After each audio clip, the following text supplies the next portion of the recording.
Today, we are starting a new series we are calling List Lock, where I'm going to be bringing on 3 powerhouse Necron players to discuss lists that we either just brought to a GT or we're about to lock in for a GT coming up, hence the name List Lock. Each of us are going to be going over exactly what we are running in our list and why. As an added bonus, we'll be showing you live how we deploy these armies for turn 1. So if that's something that interests you, stick around because this series is going to be jam-packed with value, whether you're a Necron player or not.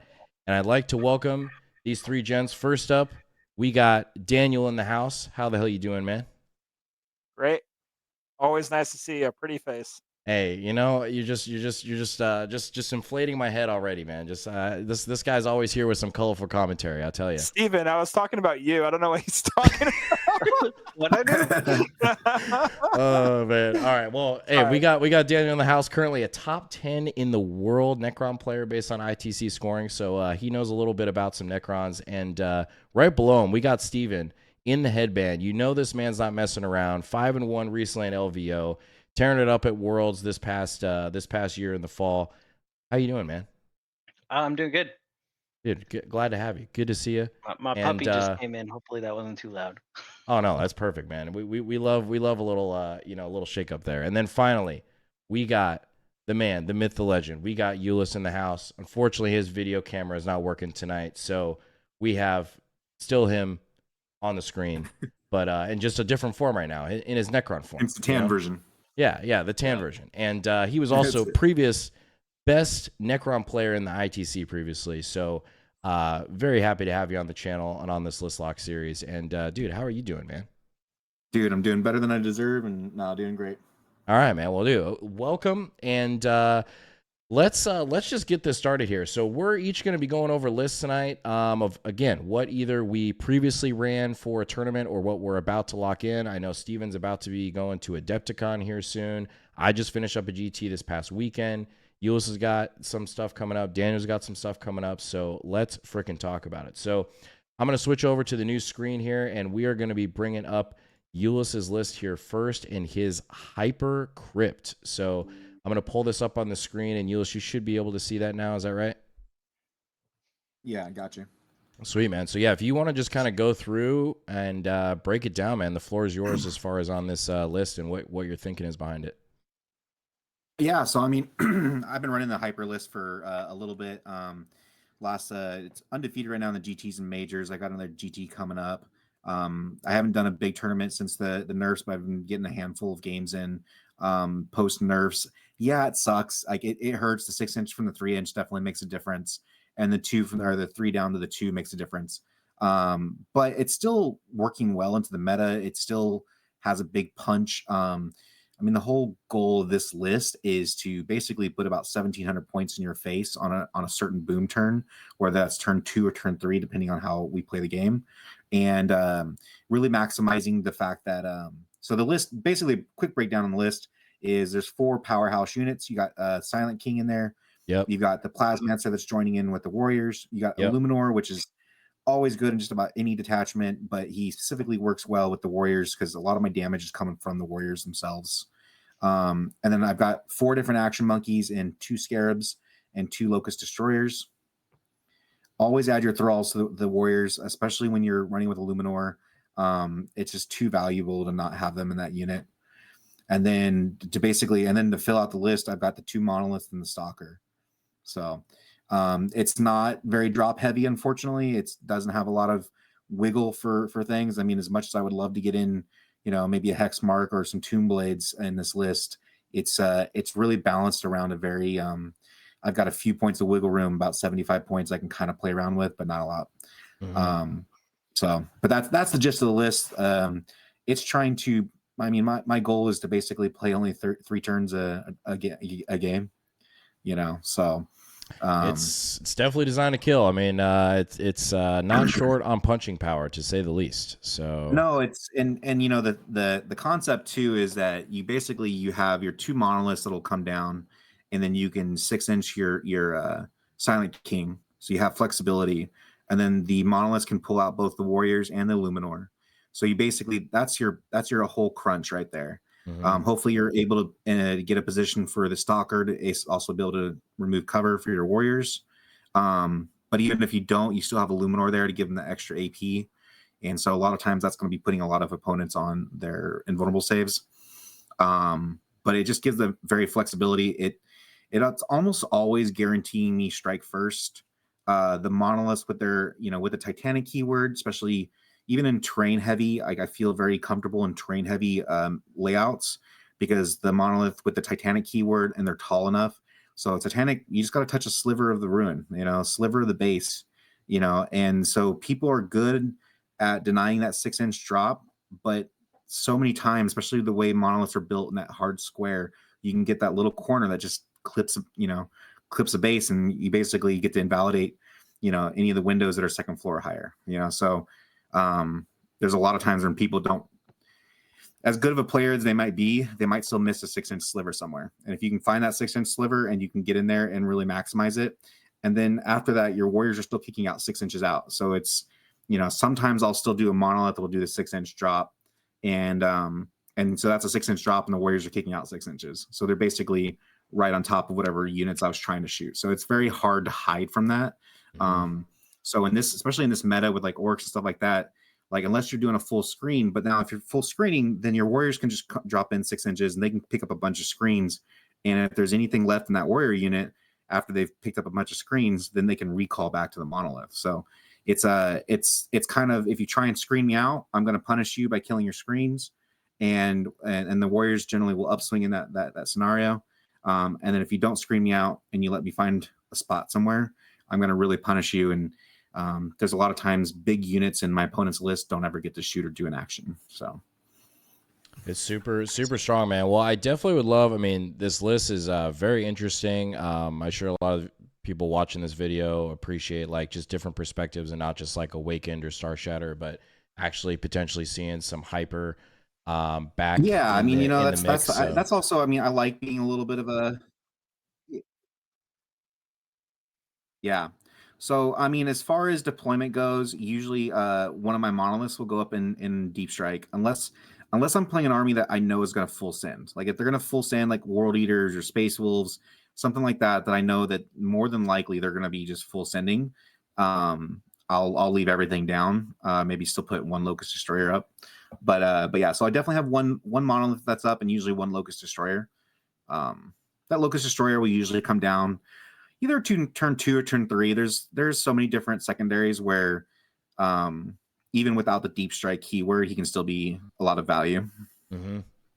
So more or less, we'll just say like, hey, we're playing on a Crucible battle deployment.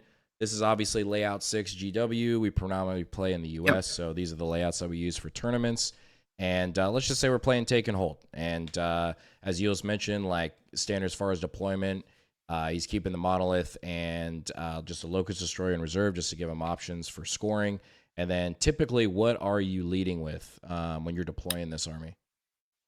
As far as like deployment goes, especially in a table like this, it's probably going to be pretty clear on where I'm going and whatnot.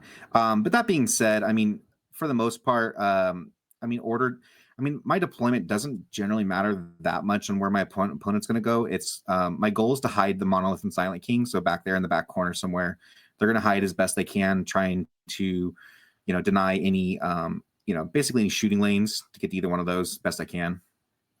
Like and I've yet to lose. No, probably not. I generally wouldn't put him behind this big thing over here. Yeah. There's usually spots, and then also, keep in mind that they can, so there's usually spots to hide everything back there in those little corners. I've yet to lose something on turn 1. Then maybe like the Silent King right somewhere over here. Or very potentially, like, because that one is going to be a perfect. Yeah, it just kind of depends. He can kind of go there too. It's generally pretty safe in that little spot right there. Or he even goes back by the monolith too. Like it just kind of depends on where, depending on how my opponent deploys. Like back there by the monolith is even pretty safe because, like, there's a clear shot, but they're gonna have to really move hard. I'll probably wait to deploy him a little bit later to make sure that they're not, deploying anything that's heavy shooting on the very edge of their deployment. But anywhere that he's going to be safe. And again, the nice part about this list is there's only a few units that are going to be really going out there in the beginning. So I don't have to stress too much about, where they're going. So warriors can just go back there by the monolith inside there. Sense. And so they're just going to be completely basically hidden inside there. Inside the ruin because I'm not really too worried about them making that full charge all the way back there. The monolith doesn't overhang the base at all like the bolt, right? It does a little bit on the corners. Yeah, a little bit on the corners, but that's about it. Is that something else where it's like if it does and it's overhanging the table edge, you won't be able to shoot it turn one if you happen to have a line of sight with something? Yeah, so if it's overhanging the table edge, you won't be able to benefit from the vision, but your opponent can see you with it. So you have to be kind of careful with that, but sometimes it helps in deployment. I think it would help you in deployment because, like, especially if you're playing against like a Tau army with like, rerolling against fly, you can put it as far back as possible and then be like, I don't get to shoot. And that's generally what I'll do. Yeah, because sometimes I can ask them what the range is. It's one of those few times when you can actually stand outside of range and just he completely sits back there.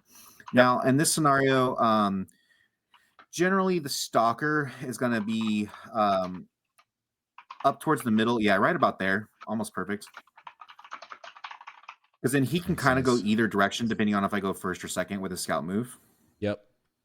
So it gives you flexibility to, either push up here. If you put him towards that corner right there, it allows him to make it to that other one, or he can go there. Yeah, perfect. Generally speaking, the scarabs are going to be right there near him as well. Trying to be hidden as best as possible, but within 10 inches of both objectives. Yeah, so I would literally put one scarab unit on one side and one on the other.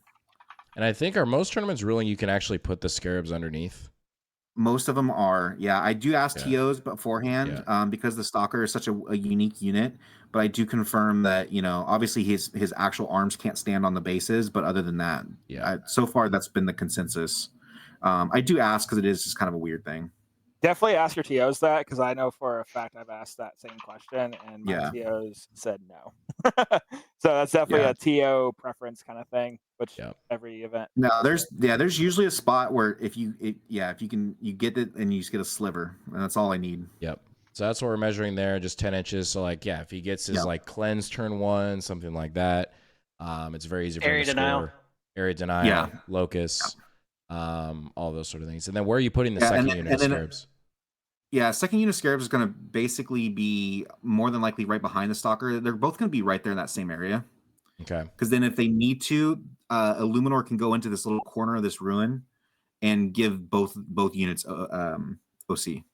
So let's say if I get cleanse, I can technically score both cleanse if I go first. Cleanse. Yep. Yeah.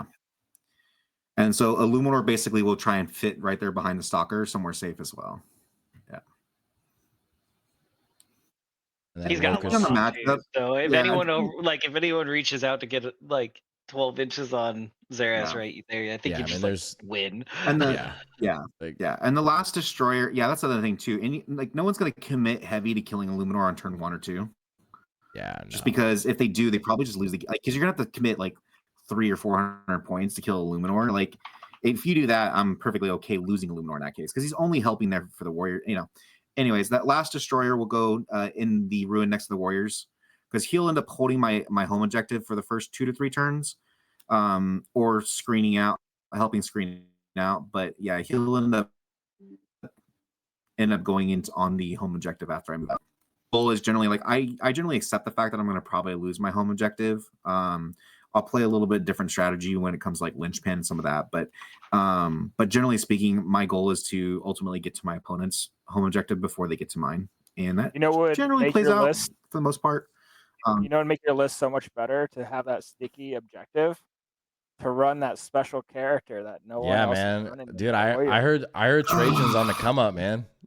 I heard the stock is going up on him. Where?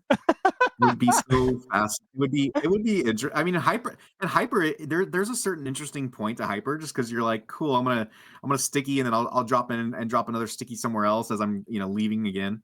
But the one thing I will say that the nice part about the way the warriors work with the monoliths is they can stay and they can hold objectives and then I can move them later and they still they held objectives in the command phase for me.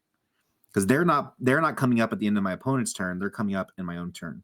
So like especially where your monoliths are at. Like when I played that warrior brick list with the monolith, you know what I'm talking about. I would often like let them shoot them, pull them to my monolith, and then it's 6 inches. Like it's a be at. So if your monolith is in that middle area around, like not touching those 2 objectives in the top portion, but like near them, usually you can string them out to at least touch one of those. So. Well, and the other thing too is, and for anyone that doesn't, the other big thing that Hyper has is the fact that if you lose a model of the warriors, you can recall back to the monolith. So you'd be surprised like how many times I'm able to bait, like let's say a locust destroyer's on my home base and they're going to deep strike something back there to kill it, and they don't realize that my monolith is within 6 inches of that home objective, and so they go to kill a warrior. So my warrior, like let's say my warriors held 2 objectives at midboard and they ported somewhere else, and then they get recalled back to my home objective. So and then my opponent risks, they dropped a 120-point unit to kill the 1 locust destroyer so that I wouldn't score that home objective. And surprise, surprise, the monoliths pulled the warriors back to the home objective. Now I'm holding the home objective. They just traded a 120-point unit for a 35-point unit. And my warriors ended up scoring me, 10 points at the beginning of the command phase. And then they recalled back to my home objective to score in the next command phase.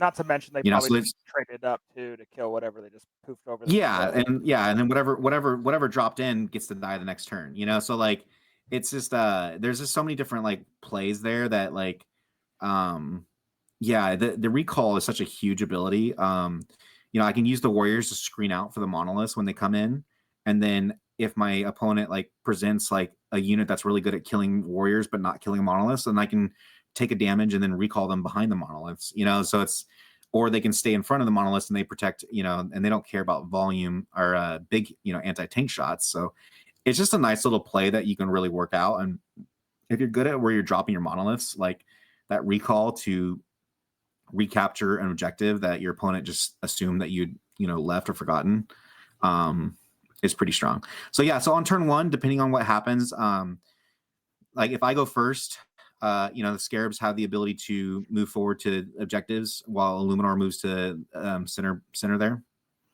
And I just string the Scarabs, because of their base sizes, they can really string back, so I would actually string it towards the, so I mean, it depends if I needed both objectives, right? Like if I'm not going to threaten both objectives right off the top. I accept the fact that I'm going to probably only score like 5 points. Like,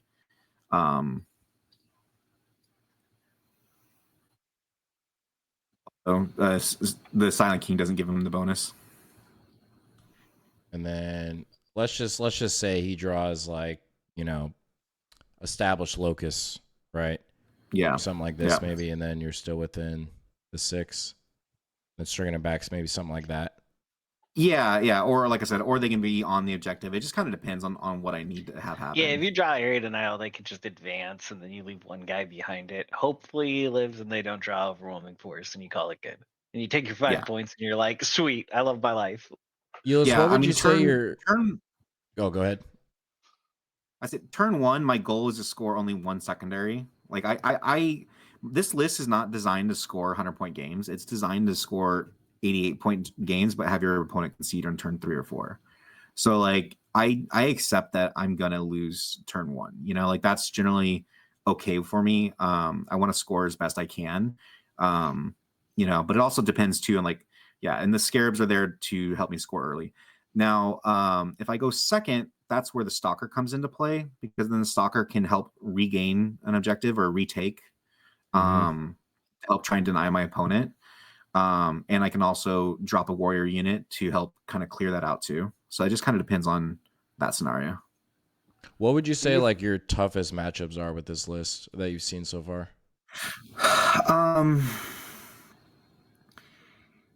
Well played Space Wolves and Tyranids are tough.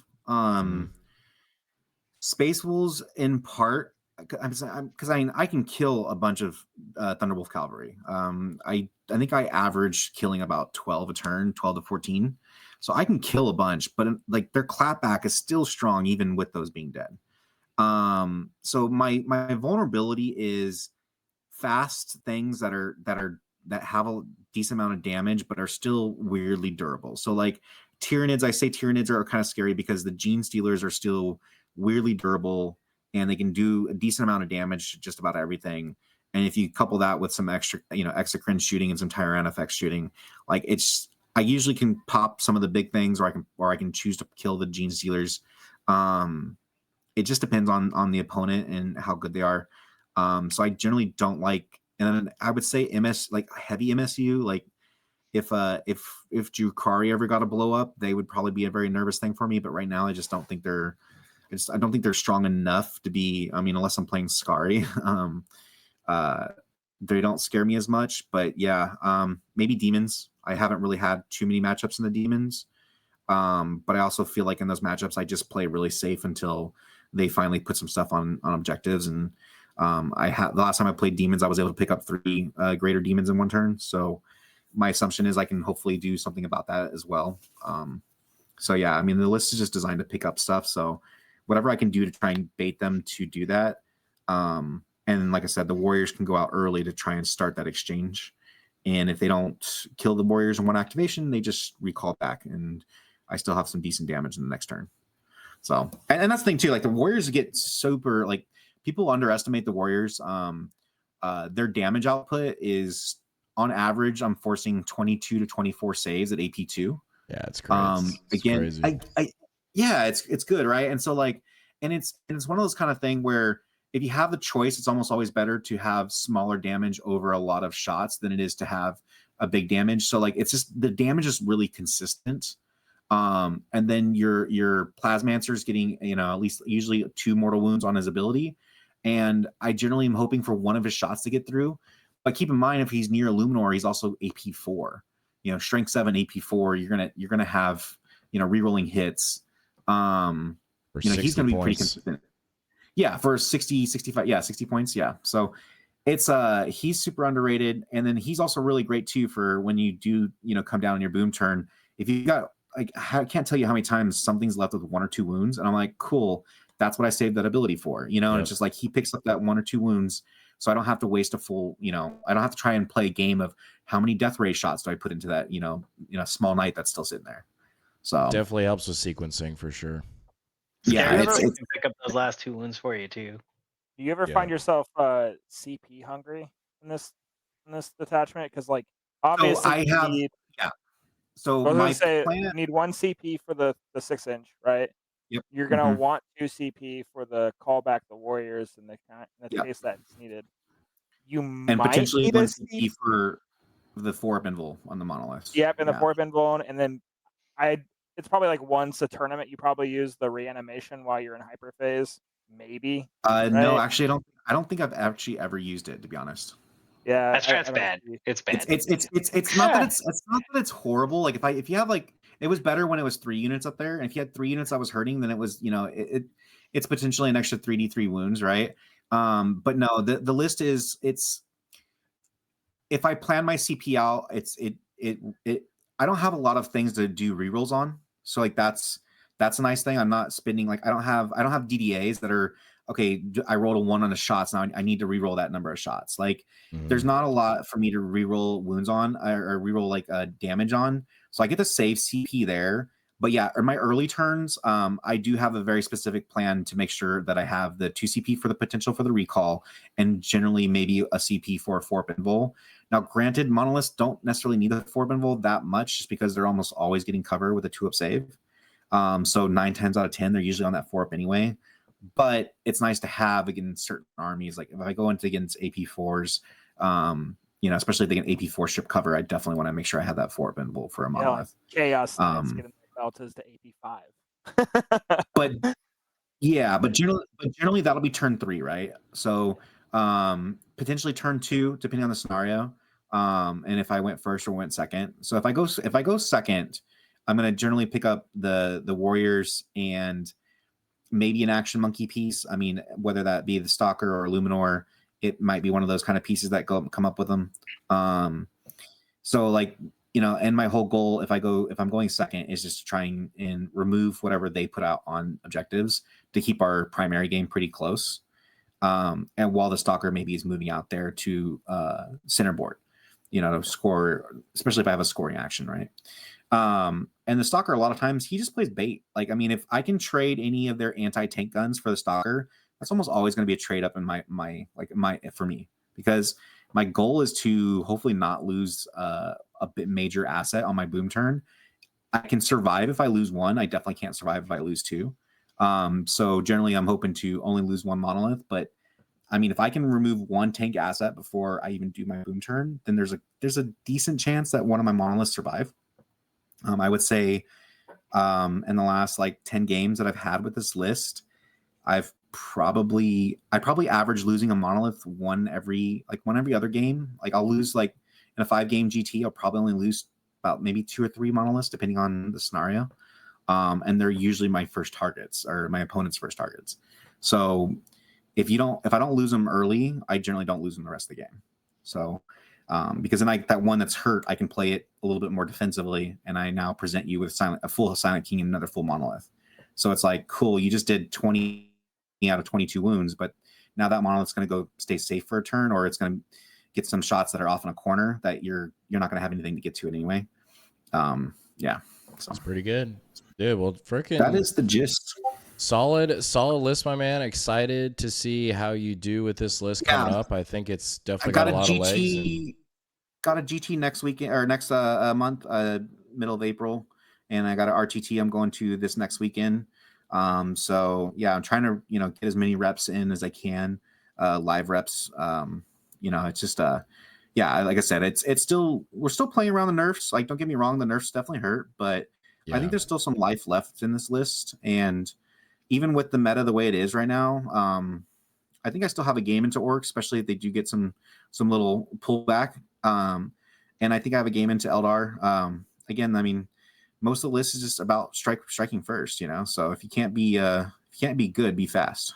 So I've heard, man, mobile shooting guns. I heard it's a good thing. Thing. So, well, dude, appreciate you sharing the list, and I want to pass things over to Mr. Daniel, man, fellow Awaken boy. How you doing, man? Looks like you're pretty relaxed over there, living your best life. Living my best life. I'm in Central Time for those that don't know. So yeah, I'm tired also. He's a little bit ahead of schedule here. So I'm gonna flip it over to Daniel's list here. Now, you just got out of a tournament like myself, fairly recently. I did not do as good as you. You did. You did. I mean, come on.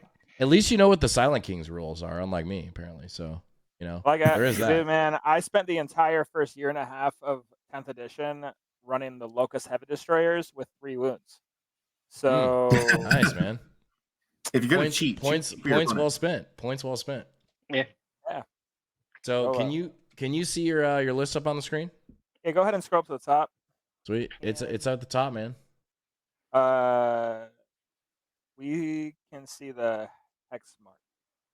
Oh, there you go. I cannot right see there. The command bar. Maybe you can on your side, which is.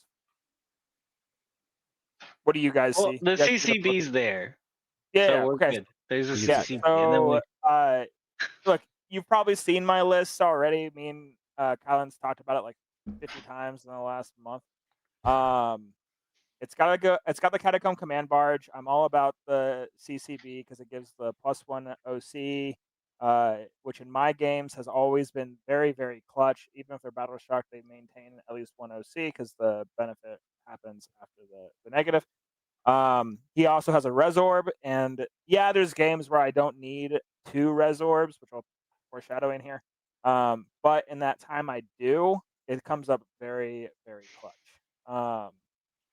Especially for the fact of like if I need one more warrior at the end of my command phase or something like that to steal primary or to score full primary for end of game, I will have that a Resorb to use.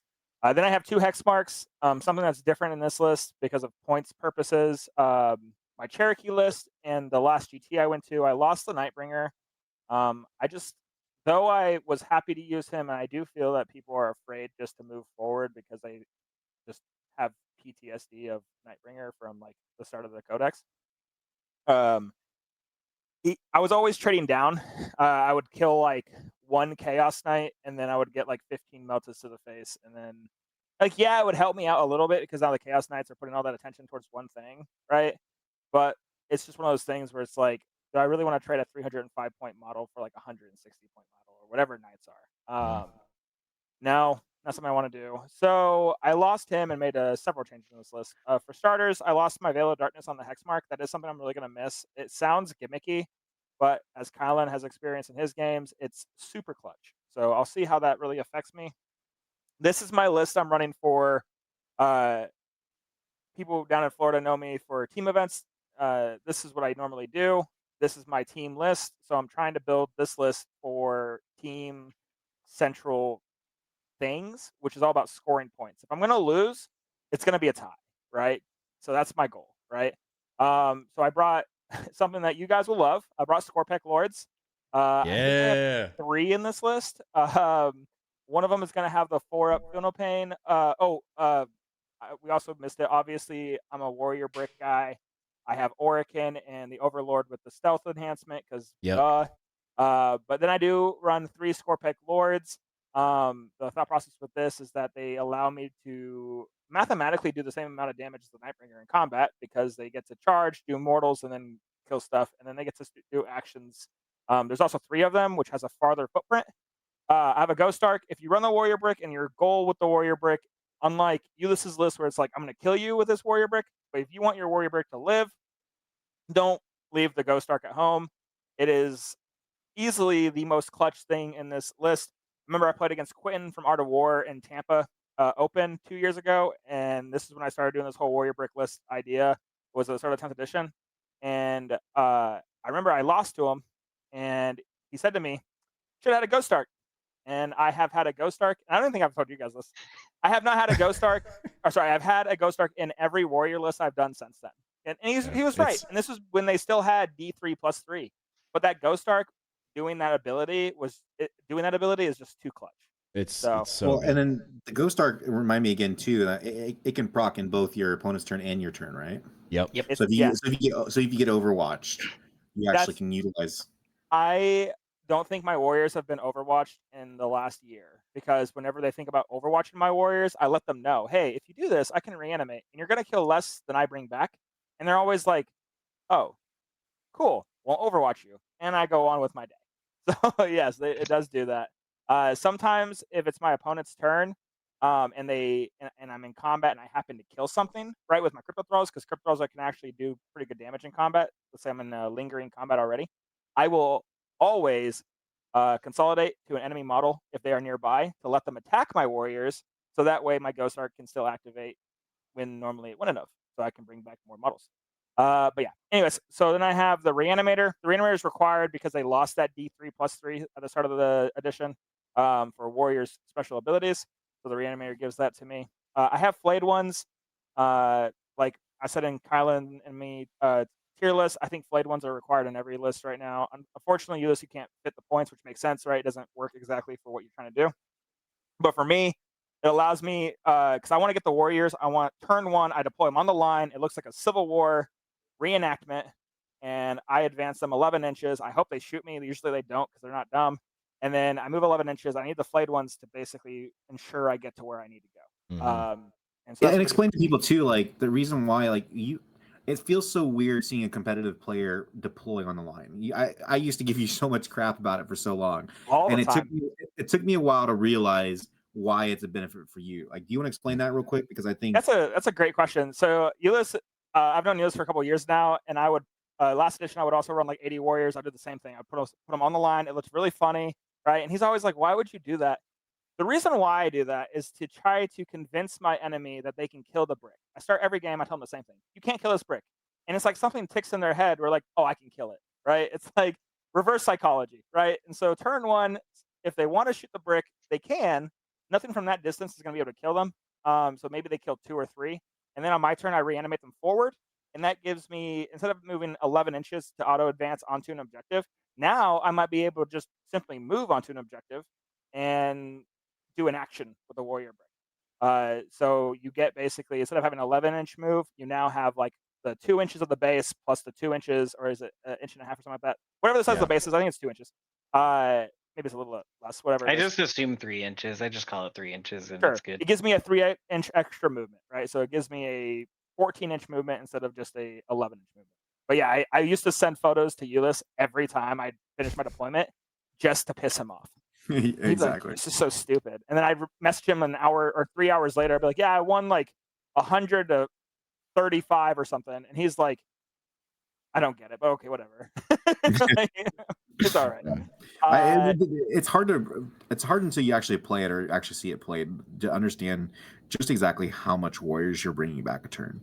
The audience will see exactly what we're talking about too when we do the deployment of the list. And I think your list does it even better because, like you said, you have the 2 res orbs. So even if you take some moderate damage, you're allowed to actually use a res orb a little bit more freely because you know you have the other one in the back pocket. Of course, and the other thing too is like there's been so many times, like my buddy Andy and me play it all the time, and he runs Grey Knights. He has had that warrior brick list in maybe 5 games. I played him like 50 times. About 5 of those games, he's had him down to 1 model, and by the end of the turn, it is completely back, and it just makes no sense. Like I'll get D6 plus D3 back, and then I'll get like, well, hear me get a 1. I'll get the Ghost Arc, then the Res Orb, or then the Strat.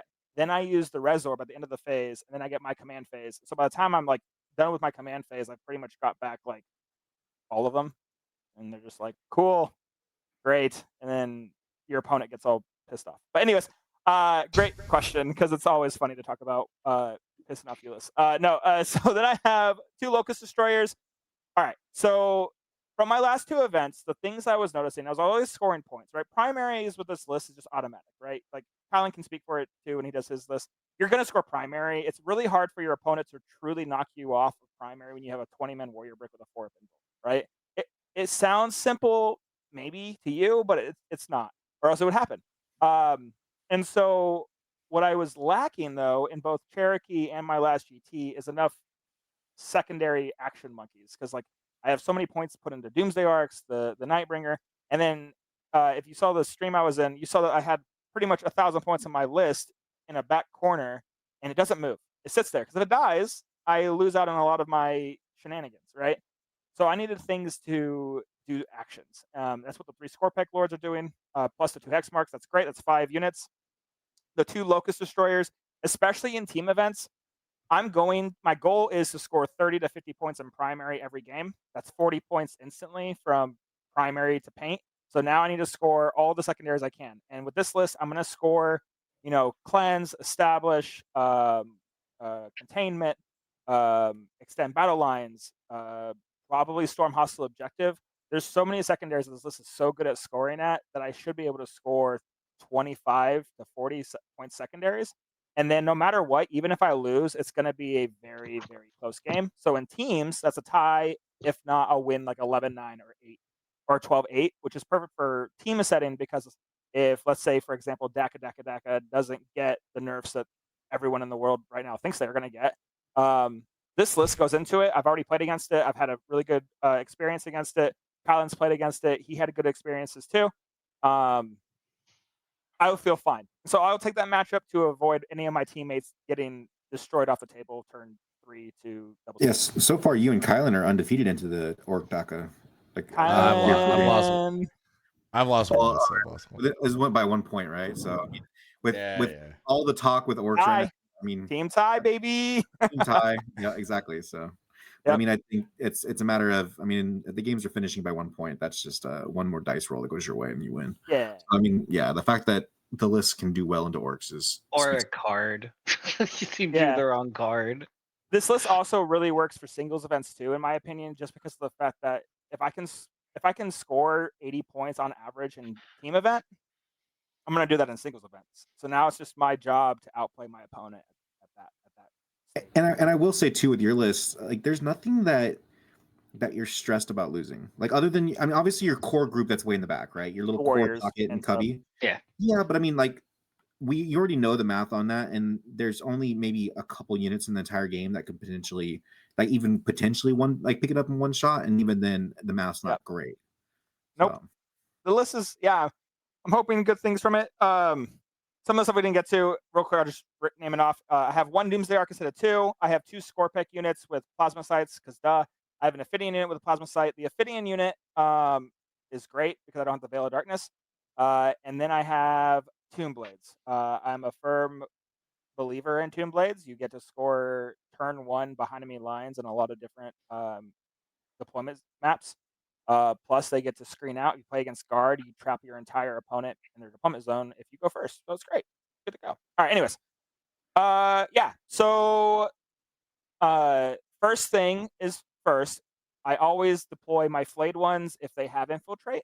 If they don't, the flayed ones will deploy last because I'll either want to deploy them to screen out scout movements, or I'll want to put them somewhere I know they can't get touched turn 1. So if let's say they do have infiltrating units in this map in particular, I want to use my warriors to harass the middle objective and their primary objective, which is on the far right side.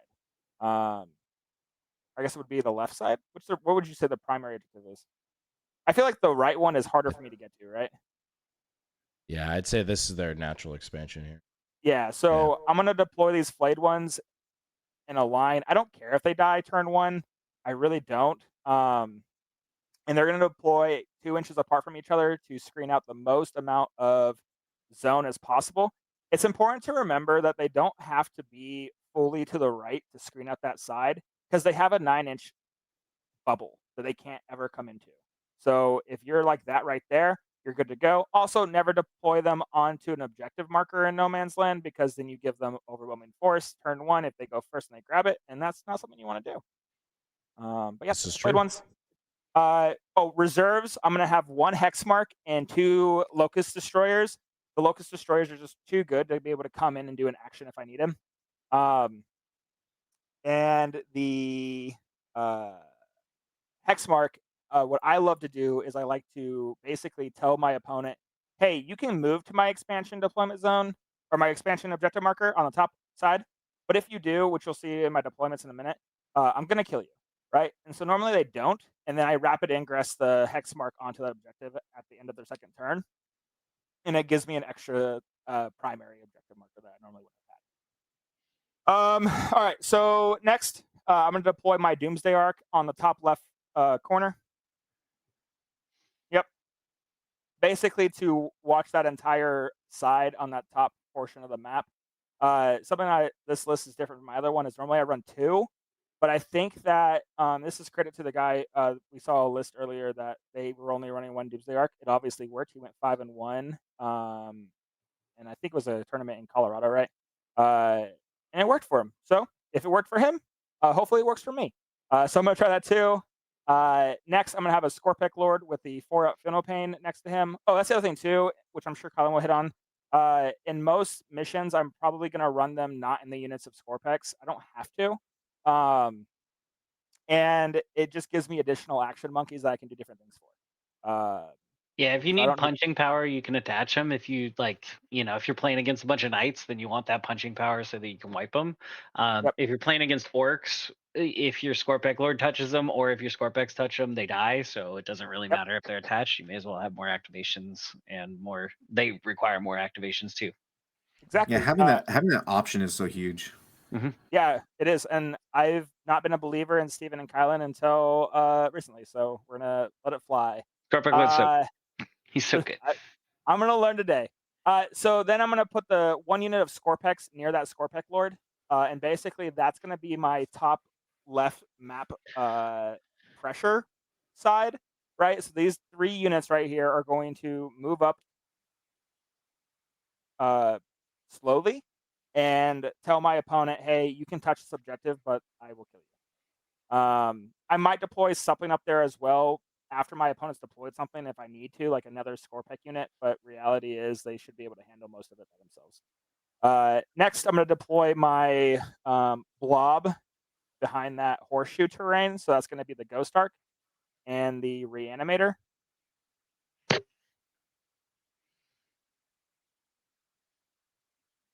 Can you do me a favor and switch the Ghost Arc and the Reanimator spots? Yep. We learned that from the game I played against you a couple days ago, Kylan, with the Ultramarines, right? a lot of things can get line of sight on that reanimator, and though it has a 4-up Fennel Pain, it's best not to let it get shot because it can really mess things up. Yep. For you. Yeah, or the Ghost Arc can take a little bit of a punch. I mean, he actually take a punch pretty well. Yeah. Yeah. The Catacomb Command Barge needs to fit somewhere. You can probably put him. No, so in front of the horseshoe. In front of it, yep, right there. I've been actually deploying him there without being over the terrain, and it's actually worked out pretty well. It gives me something to like. Ulysses has been telling me often, like, hey, you need to be able to push your Catacomb Command Barge out there a little bit more, be aggressive with it. It does have not the best gun, but it can do some damage in decent combat. Melee. Yeah, and so it's not a bad idea to have. Next, I'm gonna just string out that warrior brick, because at this point, I probably have everything I need to know about my opponent's army's deployment. I really only care about the infiltrate, or the scouts, which the flayed ones would just be last. So the warrior brick I'm gonna put on a line, and Kylan has excellent experience with this, so he knows what to do. And really, I want them to be able to have lots of bodies on that middle objective and the far right objective of my opponent's. Yeah, I was gonna say on this particular map, it's really easy for you to lean towards middle and the far. You're almost like your opponent's expansion. Yep, that's the goal, because I'm going to. I don't have to score my primary all the time, but usually I'll score at least the middle one. What I really need to do is stop my opponent from scoring primary. If I can stop him from scoring primary like 2 turns and I score most of mine, I pretty much tell myself in my head I won this game. Yeah. Plus, if you can push him back, that's just such a good staging spot down there on the bottom. Like you can put, if they have like big hitters, then you can put a lot of them in that area to just keep throwing out. And if they don't, then you can just stage there, and you could even consider moving up your back. And in case we didn't totally cover it in the beginning too, he has the translocation overlord, so he basically moves 11 inches right now. That's with no reanimation. I don't think I make it onto my opponent's expansion turn 1, but I do get very close. You get very close there, You're threatening it on the next turn, and you're potentially threatening it with just reanimations potentially. Also, you have a res orb, so sometimes they'll move out to cleanse that, and you're like, you better not shoot my warriors, because like, I don't know what's gonna happen into this adventure. Like, oh, you got me. No, another thing too. Did you have the thralls in this unit? I don't know if they were at it, but they're there. Always deploy your thralls in the middle closest to your enemy, because if you do get in combat, they're pretty much the main things you have for damage in combat. It's here's some cryptos. There we go. And the nice part too. Also, crypto thralls can teleport around combat. They have instant transmission. Because the moment they die, if you reanimate, you can reanimate them from one side of the brick to the other based on where you need the fights. And they fight on death. So you can fight on death in one spot. And then guess what? The other crypto thrall that didn't fight on death, he reanimates with 1, and now he's fighting. Kylan, you might want to put a bone at the end of both sides of that, so we don't have viewers saying there's no unit coherency. 2 within 2. There is coherency. Yeah. If they're base to base, they're coherent. And I'm gonna have a Luminor inside of the Ghost Arc most likely. So he's in there. He's in there, folks. Yeah, I don't have any Scarabs in this list, so I don't really need to worry about him being midboard to help Scarabs. You can also throw a Scorp Lord if you want to have the AOC out. If you're concerned about having AOC. I actually don't want anything. I don't want any reason to coerce my opponent to not shoot my warriors turn. I want to tell him, hey, I don't have armor contempt. Shoot me. What does it matter? I have a 4-up invuln on warriors, right? So like, go ahead. I'm just gonna reanimate closer to you. I don't say those words, but I'm like, no, I don't have armor contempt. You're good to go. Shoot them. And the 2 or 3 armies that might actually hurt you, then you could switch it up. Like then you're playing different. You're playing a little different. I will say I have CP rerolled a made save before, just to lose a wound on a warrior to be able to reanimate. I have done that, and it's funny. Yeah. But anyways, next I have the hex mark that is on the board. It's going to be on the very bottom of the table, closest to the deployment zone line. All the way to the bottom. Yep. The reason why is because he is my turn 1 containment. Yeah. Or my he just turn has to be within 8 inches of containing. Yeah. I don't think there's any reason. Like if he goes first and kills my flayed ones, he could be my turn 1 engage as well if I need it. But either way, he's doing something for me. And he's lone up, and even if they kill him, I'll just bring him back to life if I really need it. Let's see. Then I put the Scorpex. I'll have both Scorpec Lords right next to the Catacomb Command Barge, both on one side of the bottom and one side up top. I could probably even put them in the terrain piece if I have to. And then I'm going to have the next 3-man Scorpec unit on the top portion of the Warriors. There's a little ice cream cone there on this map. It's like there's a little ice cream cone. Yeah, it's a little bit closer to the top of Warriors. It should be able to fit without being seen yet. Yeah, there's a little nook. Yep. You could hide a Silent King there too, by the way. Yeah, it's tight. It depends how fast. If they're orcs, the orcs are very fast. If they're fast, then maybe not. But it makes me a little nervous. Yeah, whatever. They're not going to be alive. And Steven likes living on the edge a little bit. You know, it's exactly. We got that. We got the Scorpex there. The Ophidians are going to be behind the Ghost Ark, and they are going to pretty much say, "Hey, I'm going to pick this up." I'm going to tell my opponent too at sort of the game, "Hey, I'm picking these guys up every turn. If I forget to say it, just know they're up." Right? Yep. Something to do, just so that way your opponent never says you're trying to get a benefit of them. And then those Tomb Blades are going close to the Scorpec Lord down below. The one up top. The one above the Catacomb Command Barge. Like in the middle. In the middle. Right? Oh. So the little gap right there. Reason why is if I go first, they're scouting up 9 inches completely, and then moving wherever I need to. If I need to score cleanse or something, I can cleanse 2 objectives turn 1 if I have to with the flayed ones and the Tomb Blades. Or I can hide and cover and save them for a rainy day. I like to, something I've been doing recently a lot with them is I move them out, I fire, and I fade back into cover, which normally I don't really do with them, but because I do have that ability, 2 particle beamers isn't the worst thing to shoot into some sheep. Some orcs.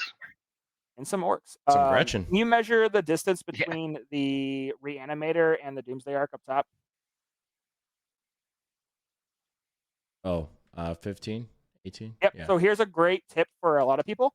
As long as you are within 18 inches in a straight line from one unit of yours to another unit of yours, unless they have 6-inch deep strike, there's no coming back there. So I have between the Doomsday Ark or the Scorpex there and that Reanimator, I know there's a gap, there's a hole right there in my deployment zone. Doesn't matter. No one can go there. It's not physically possible unless I have a 6-inch deep strike. And if that's the case, I'll figure something out if I have to, but I don't care. And that's my deployment. Turn 1, super simple. Pull my secondaries. Hope I score. I can get establish or cleanse or containment turn 1, and then I'm Gucci. And those warriors are moving up to be the toxic mofos that. Let's just say you get containment area denial turn 1. What are you doing? And you went first. I go first. So first things first. I'm very excited. Yeah. I'm gonna move my Tomb Blades up 9 inches. Yeah.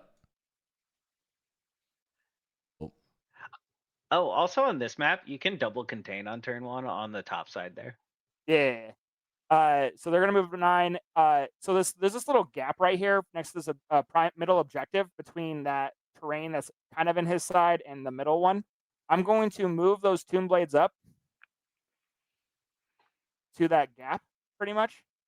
And then I'm going to fire and fade and spread them out to pretty much make a line where no one can come touch that objective marker unless they can move through walls. So like if you're playing against guard with a lot of tanks, it helps. Chaos Knights or Imperial Knights, it helps.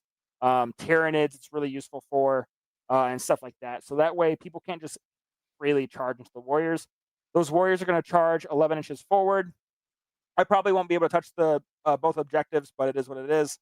I'll be able to touch the middle one and save the full primary scoring for a rainy day.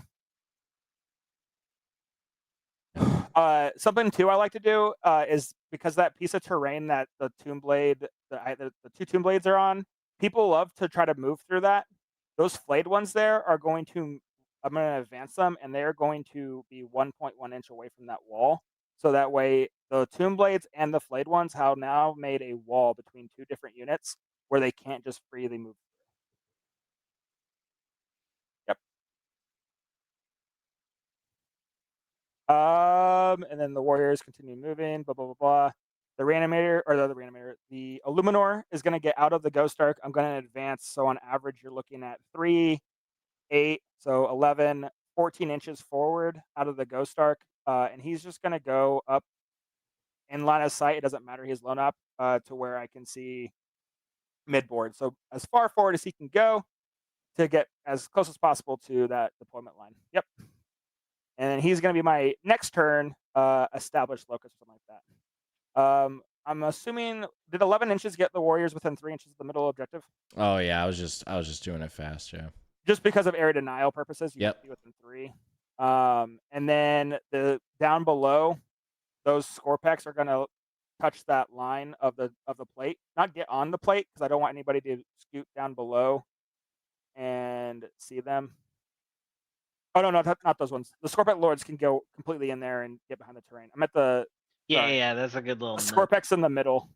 Yep. Oh. You already know. This is stuff that you do all the time. Yep. And that is going to pretty much be my turn 1 staging. So now, and the Hexmark's going to move up to do containment on the top, or the bottom portion. So now you could just double contain right here. Yeah, if you don't want to risk it. Yeah. I will probably still move my Hexmark out to be within 3 inches of that warrior brick, so that way if they do shoot them, I can possibly shoot somebody and be spicy about it. And get a free Overwatch. Yeah. Reducing people's efficacy into your warriors is... Especially against like Eldar and stuff, right? If they move like a unit of fairies within range, I'll kill like half of them with the Hexmark, and then if they shoot my warriors, I'll kill like another half of a different unit. It's just kind of super useful. And then so at this point, I have now scored area denial for 5. I have scored containment for 6. That's 11 points, and I have screened out the middle board. Pretty much screened out the entire bottom portion of the board. So good to go. If this was my turn 1, I'd feel very confident going into turn 2. It's a good list, man. Gotta say, it's a good list. Love the area denial contain turn 1, especially because of how much pressure that puts on your opponent. Like, if you get area denial contain turn 1 and then they draw like Call the Horde, they're taking their hat off and like rubbing their head like Kylan just did. They're like, oh no. I always love when they ask me, can I actually score Call the Horde on you? And I'm like, what?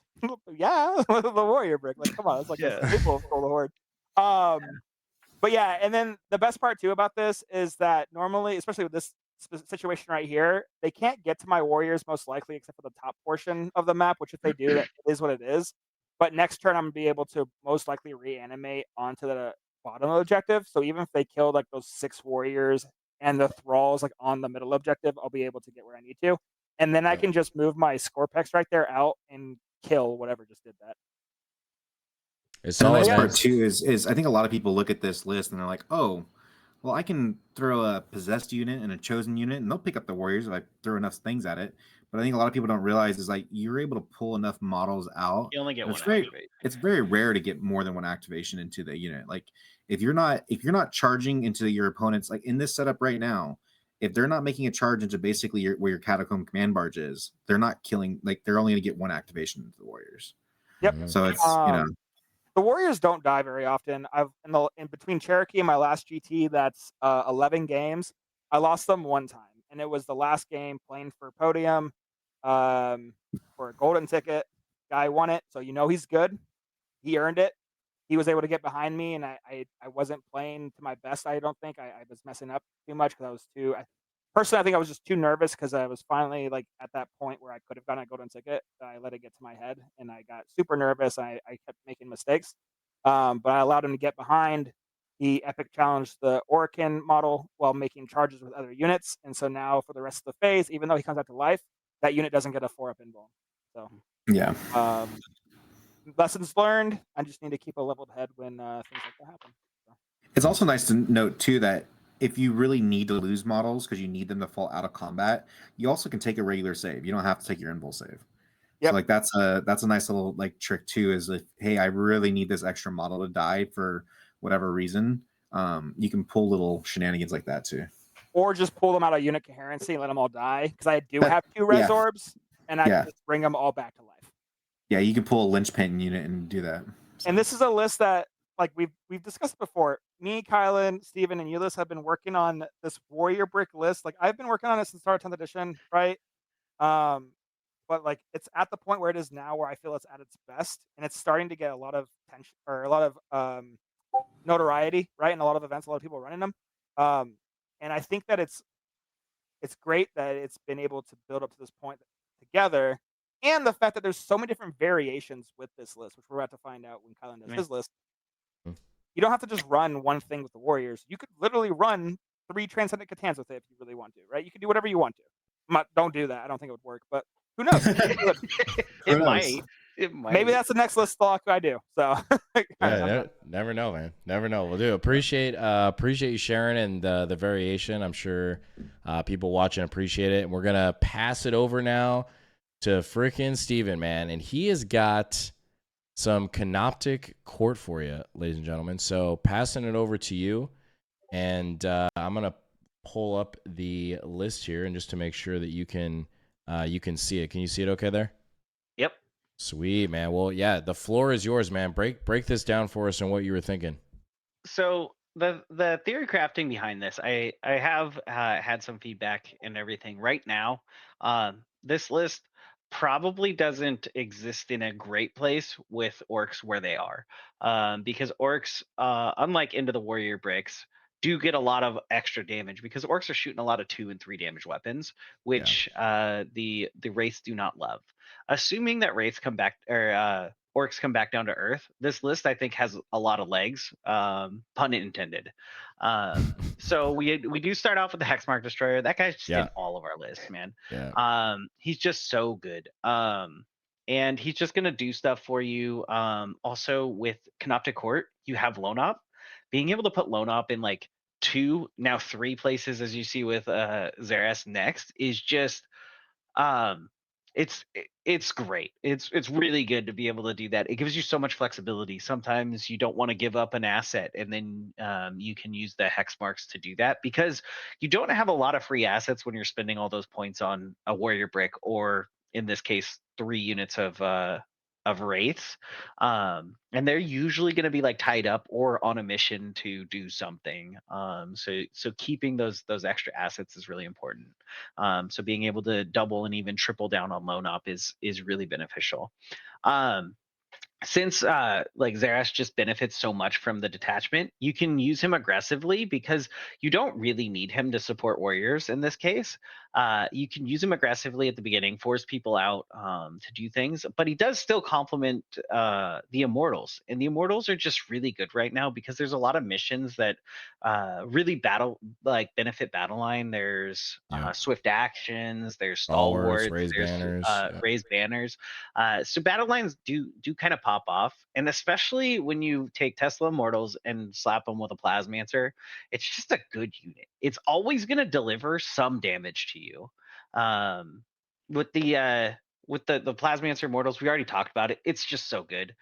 They're re-rolling all their hits pretty much all the time. Just being able to this list, I like to say that it doesn't do damage to you in a normal fashion. It's all scam damage, because you've got Plasmancers throwing Immortals, you've got 18 Wraiths doing Passover Immortals, you've got Hexmarks overwatching you, you've got sometimes Doomstalkers overwatching you. So the way it like delivers damage is always just, it's surprising. It doesn't do a lot of damage, but it can deliver enough damage to the way I like to put it is remove lethal like capabilities of units. A 5-man possessed doesn't matter. A 10-man possessed does. For example, if you have the warriors, same thing with like if you have an exalted 8-bound unit. 6 exalted 8-bounds, very scary for wraiths.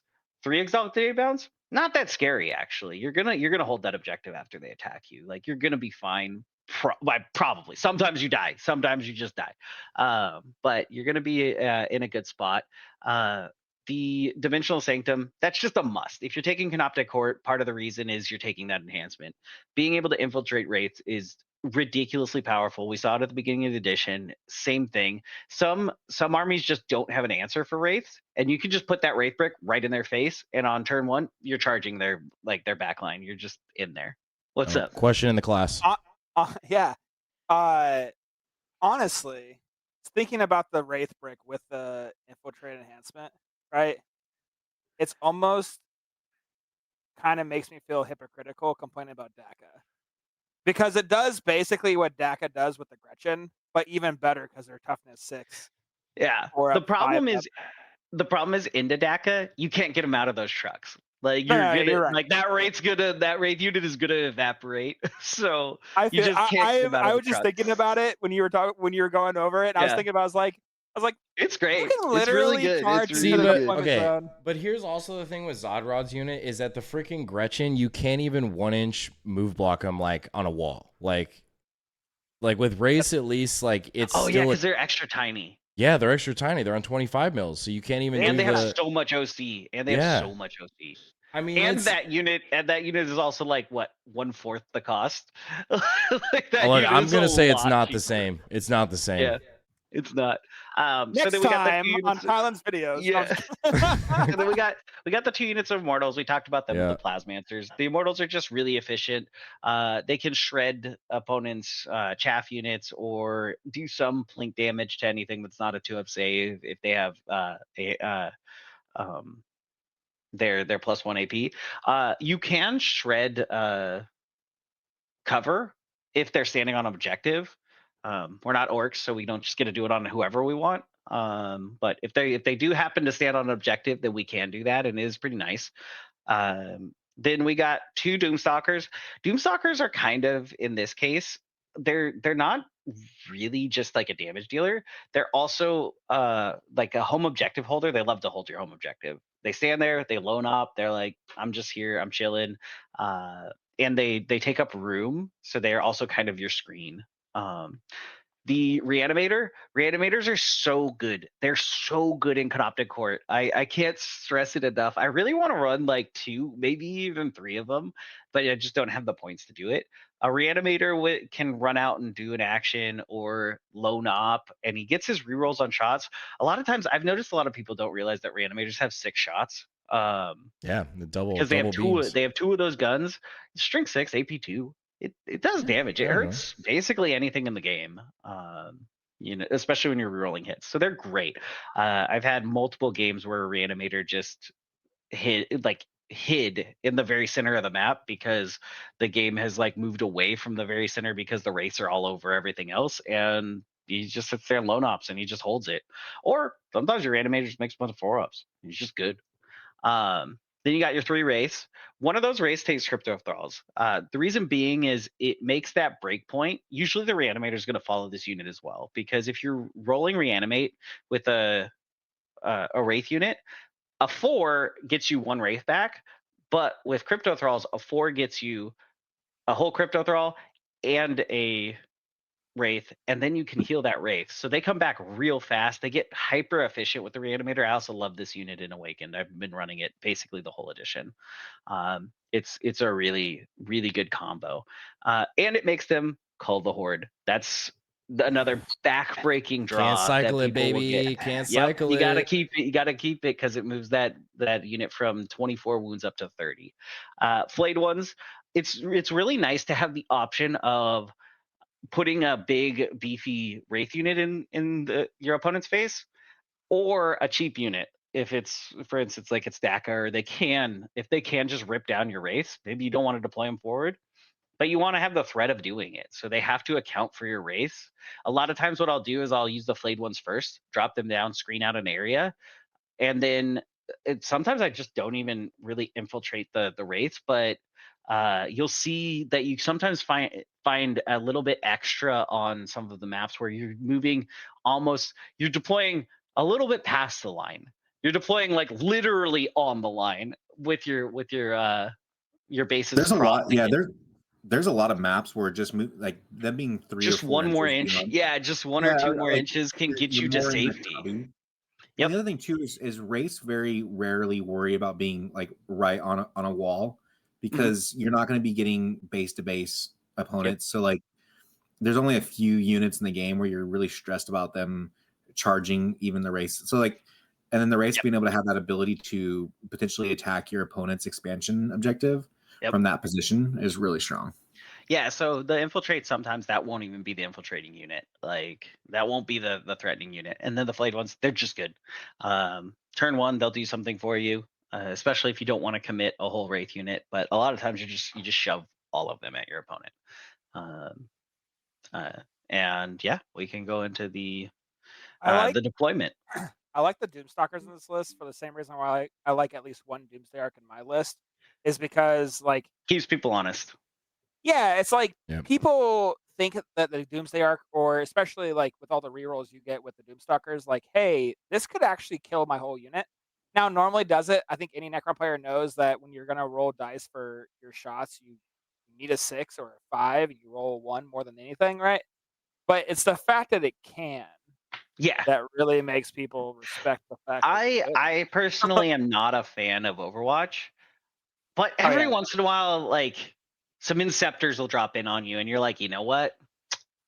I gotta shoot you with the Doomstalker. I have to do it, and especially on D6 shots, I hate it. I hate it on them. Yeah. But man, it's real funny when he does just pick up a whole unit of Terminators or something. And it's not like terribly like unlikely if you roll that big number of shots. It all depends on the shots. But say Plasma Inceptors are coming down, they're trying to kill your Reanimator, or pick off the last couple wraiths in a unit or something like that, and you're like, you know what, I want to kill one, and if you get one, maybe two, then you call it good. It's not, definitely not something that I love to use. I kind of wish they just had a different rule, but at the end of the day, it's still 12 wounds with a 4-up invuln. It's the same as it's also really nice just to make your opponent second guess. Yeah. Right? Because you're like, hey, by the way, I can Overwatch. I will be hitting on 5s, and I will be re-rolling. And it is, strength 14. Was it AP 3 damage? AP 3 damage, yeah. It's got the same defensive profile as a Triarch Stalker, so it's like you get more damage for 35 points. Yeah. So I mean, it's something that your opponent has to really consider on whether or not. So maybe they don't even drop those Inceptors down now, which is going to generally be to your advantage too. So So yeah, or like I was saying earlier, like 8-bound are kind of scary sometimes. So even just picking one of those off a unit can reduce the lethality to the point where you survive. Or it makes them try and charge from a more hidden position, and now it's an 8-inch charge instead of a 6-inch charge. Yep. What do you put in reserve, Steven? A lot of times it'll depend on the deployments. The first thing I'm going to be thinking about reserving is going to be the Hexmark. Him just being able to come in on Deep Strike forces your opponents to just sit back. They just have to sit back, and I think that's kind of invaluable to this list, because if you can get tempo and push up the board, them now coming out of their deployment, if they're not coming out of their deployment till like turn 3, a lot of times, even if they do somehow table you by the end of the game, you've just scored so many points, because they're not gonna kill your whole army on turn 4. So just him keeping him back there, and then you do always have that rapid ingress threat if you don't want to expose, depending on the kind of threats. Main thing you're going to be looking at is what things kill race in this list. Almost nothing in the game kills race efficiently except for DACA. So if you were to run this while DACA's in its current state, that would be a terrifying matchup. But I think they're a terrifying matchup to everyone. So you kind of play around baiting them into the lone op, and maybe try and get their tank busters to come out, and then just make your 4-ups. That might be the game that you play into them with this list, is you just gotta roll some 4-ups and a 9-inch charge and call it good. And then the second thing I would strongly think about reserving is one of the units of race. Sometimes, depending on who you're against, the race out of reserves, because I love race out of reserves as like a theory. I haven't done it a lot. I've done it a couple times, but they're so tanky that you could just drop them right in front of their big unit, and they're like, oh, I was gonna shoot this other wraith brick, but now there's another one right next to me that's going to charge me next turn. And then their big unit, like they drop their big unit to kill your Wraith Brick, and then you're like, okay, I dropped my other Wraith Brick here. Your move. What are you gonna do? And they're because they're so durable, they give you all those question marks that it's like, who knows what's gonna happen with that unit.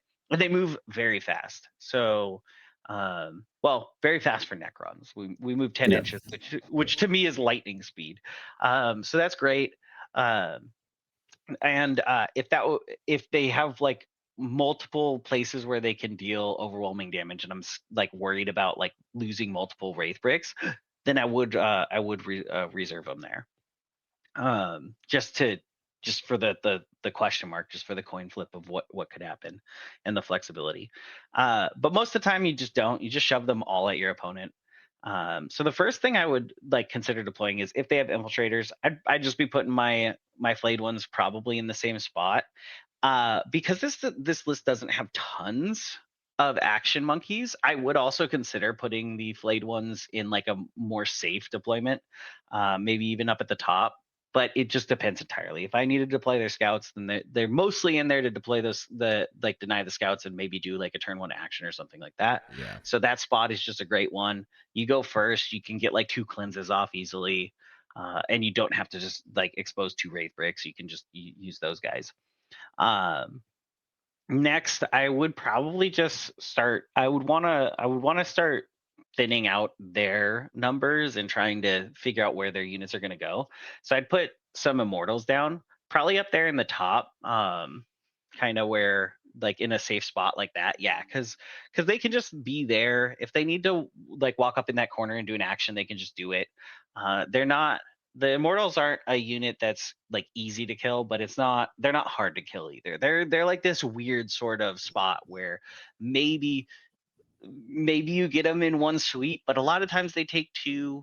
People shoot them with heavy bolters all the time, and they're like mostly fine, depending on how many heavy bolters they have. I think it takes like 30 of them or 40 heavy bolters or something to get them, like heavy bolter shots to get them down. So they're usually fine. They don't mind just kind of walking around and picking off the initial trading units. And plus, I mean, you can also talk about your stratagem if they do kill the whole unit. Oh yeah. If they kill that, that was what I was gonna actually. I was thinking about that when I was talking about Xeris, is when I was saying that he's not like as critically important to this list.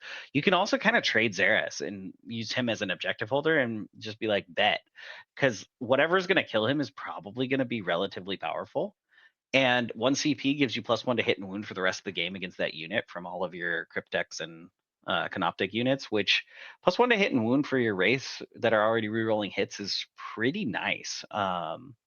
So they can actually start like doing, maybe marginal damage. Like it's not completely anemic, but Wraiths don't do a ton of damage, but it does kind of they are at good breakpoints with +1 to wound, because then you're like killing a rhino on the charge, which is really hard for us. Sometimes you're laughing because it's true. Like killing a rhino is hard. So strength 6 plus on the wound, especially like in any kind of Terminator or just MEQ kind of like meta or orcs. Yeah, anything on foot is now getting wounded on 2s pretty much. Yeah. Except for like Custodies or something or other Wraiths. Yeah.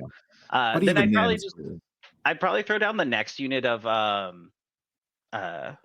Immortals, and I put them in the little U where we've been putting the Warrior Bricks, just because they can shoot things at the middle if my opponent decides to like pop out there, and then they're still like kind of safe. And they also have assault on their weapons, so if I am worried about them being on my objective and giving up a easy overforce, then I can make sure they move off of that objective if I am shooting, because I get that little bit extra movement from the advance if I need it.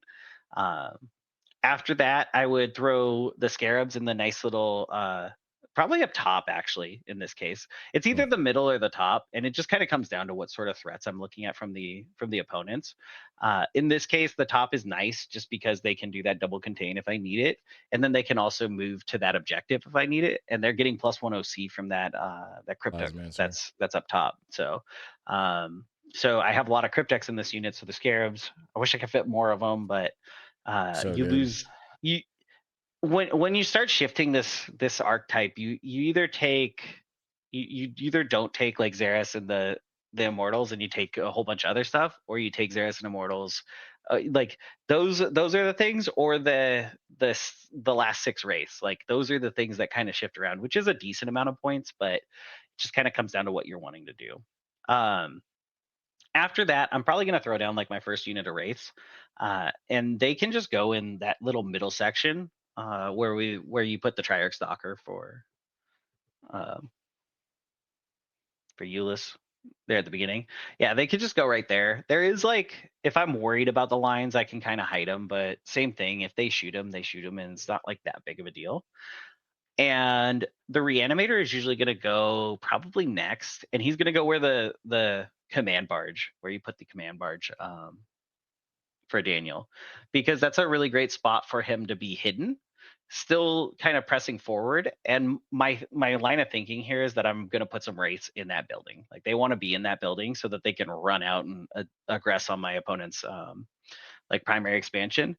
And that building seems like it's like the perfect spot to put I would actually do the race that have the crypto thralls, and I'd probably actually infiltrate them and just put them right up against the wall there, because the crypto thralls also become very, very valuable in the wraith unit, because they give you so much extra like length on your unit that you can keep your technomancer hidden, because hiding your technomancer is the most important thing you can do. And getting that, it's like an extra 6 inches of distance, so they can basically reach out, put like 4 or so OC onto that point, and you still have your technomancer behind the wall. Really big deal, which you can't like really do without them.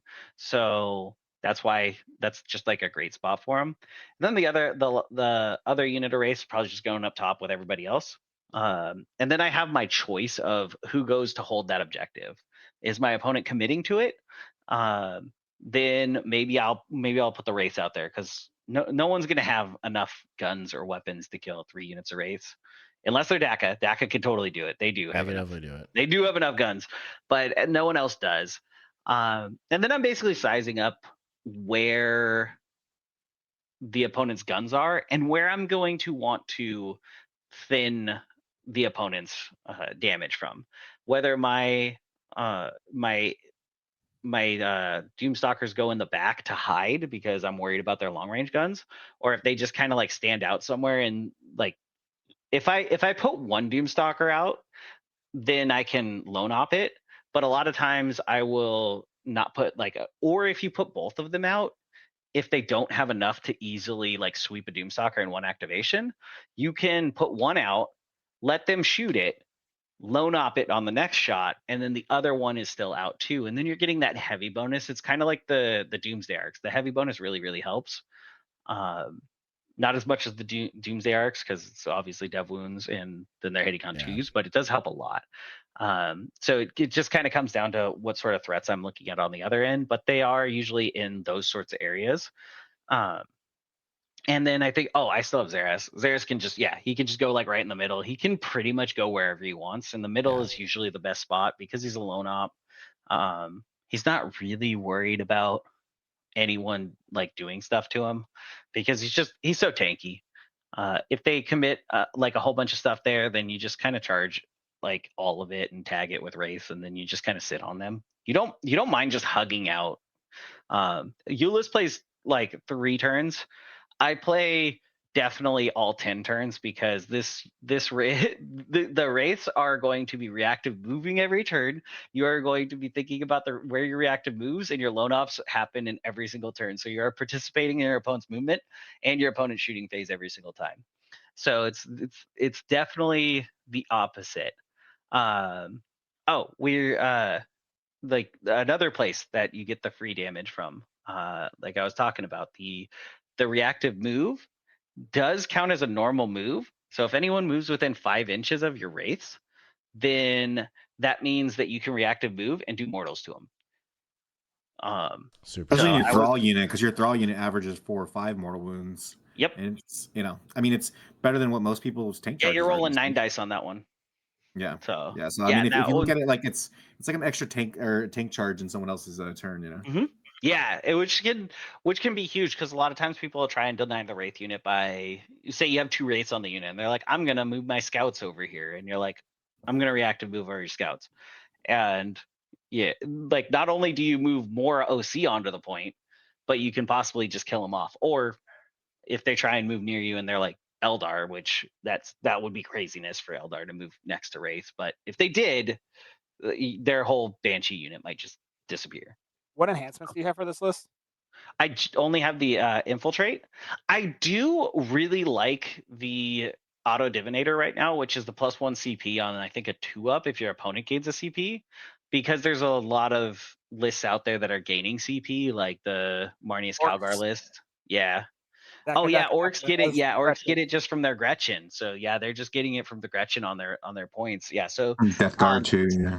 Yeah, it's nice to just be keeping up in the CP. It might the be list isn't CP heavy, but you want to have 2 going into your defensive turn every time.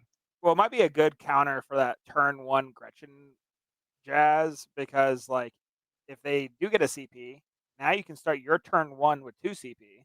So now you have a reactive move and you have a lone up thing just in case the orcs can do orc things and shoot you turn 1 with yeah, exactly. So and the lone op is really critical against something like that because it forces them within 18 inches, not 12 anymore, which 18-inch lone op versus 12-inch lone op on Wraith is night and day. There's a reason we haven't seen Canoptek Court since that happened, since that change happened, because those are units that want to sit in the middle of the map.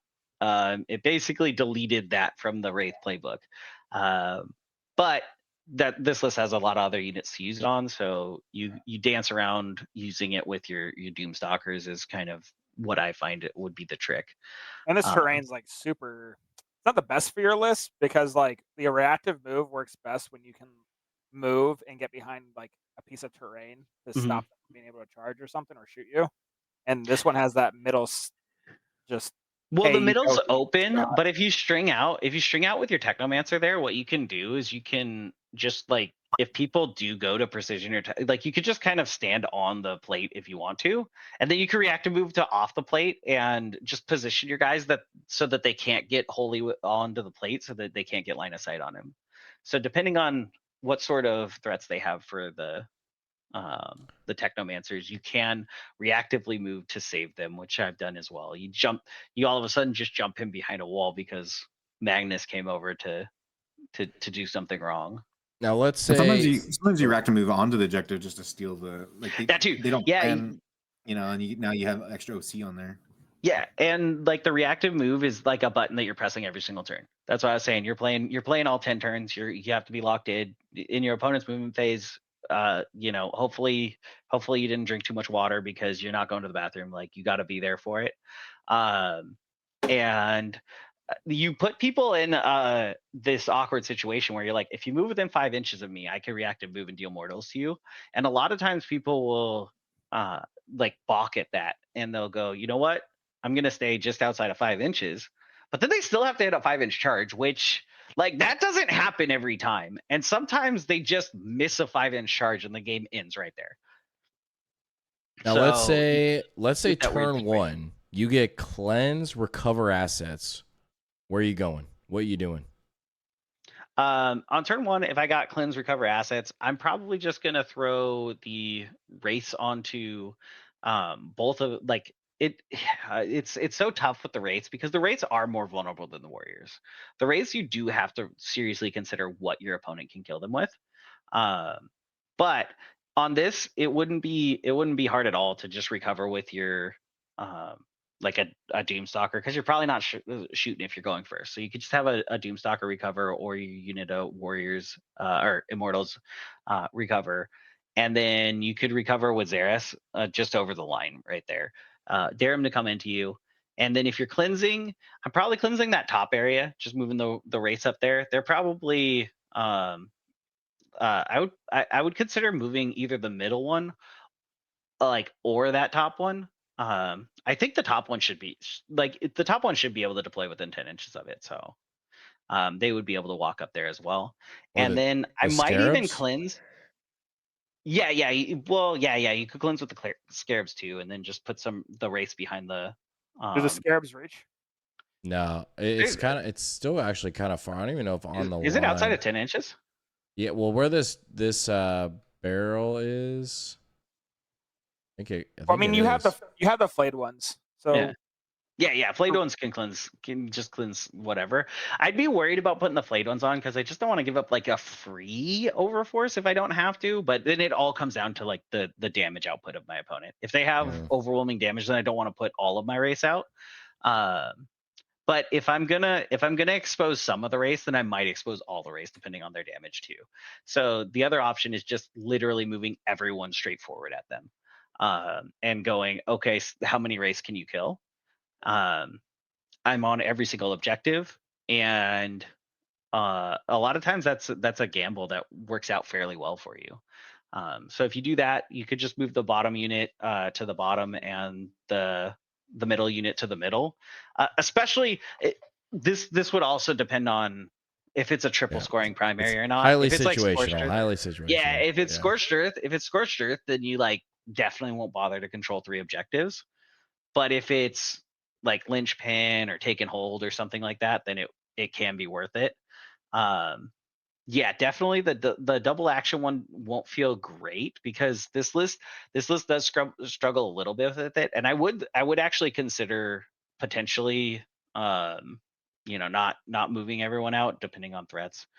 But if I am gonna move out, like if I'm not scared of them, if they're like Eldar just don't have enough guns to kill all of them, then I just push the whole army at them. And this is the list you're thinking about running if DACA is nerfed, right? So if DACA is not nerfed, would you say, hypothetically speaking, in current today's meta, that warriors are better than Wraiths? I would say that warriors are probably better in most cases than the Wraiths. The nice thing about Wraiths is if you're looking at like Awakened, you do get them in a much cheaper package, so you get more stuff to go with your Wraiths. They're serving different purposes in that case though. Like in this one, they're stat checking. In Awaken, they're your like primary expansion holder, or maybe like the mid board harasser, or like if your opponent just doesn't have anything to answer Xeris on your primary expansion, then he could go over there and Awakened. But on this, the other thing to consider too would be how many precisions they have. Because if they don't have precision, some people just don't have that much combat. And if they don't have good precision, then you can just shove all your technomancers at them. And then you're just knights or something like that usually. Yeah, it's because then like next turn you're basically in their entire you're just in their deployment zone after this. And say you lose, like if like worst case scenario, I think each Wraith unit would lose 3 Wraiths. And even then you're still shoving, now 4 Wraiths in each unit into them and just tagging as much stuff as you possibly can.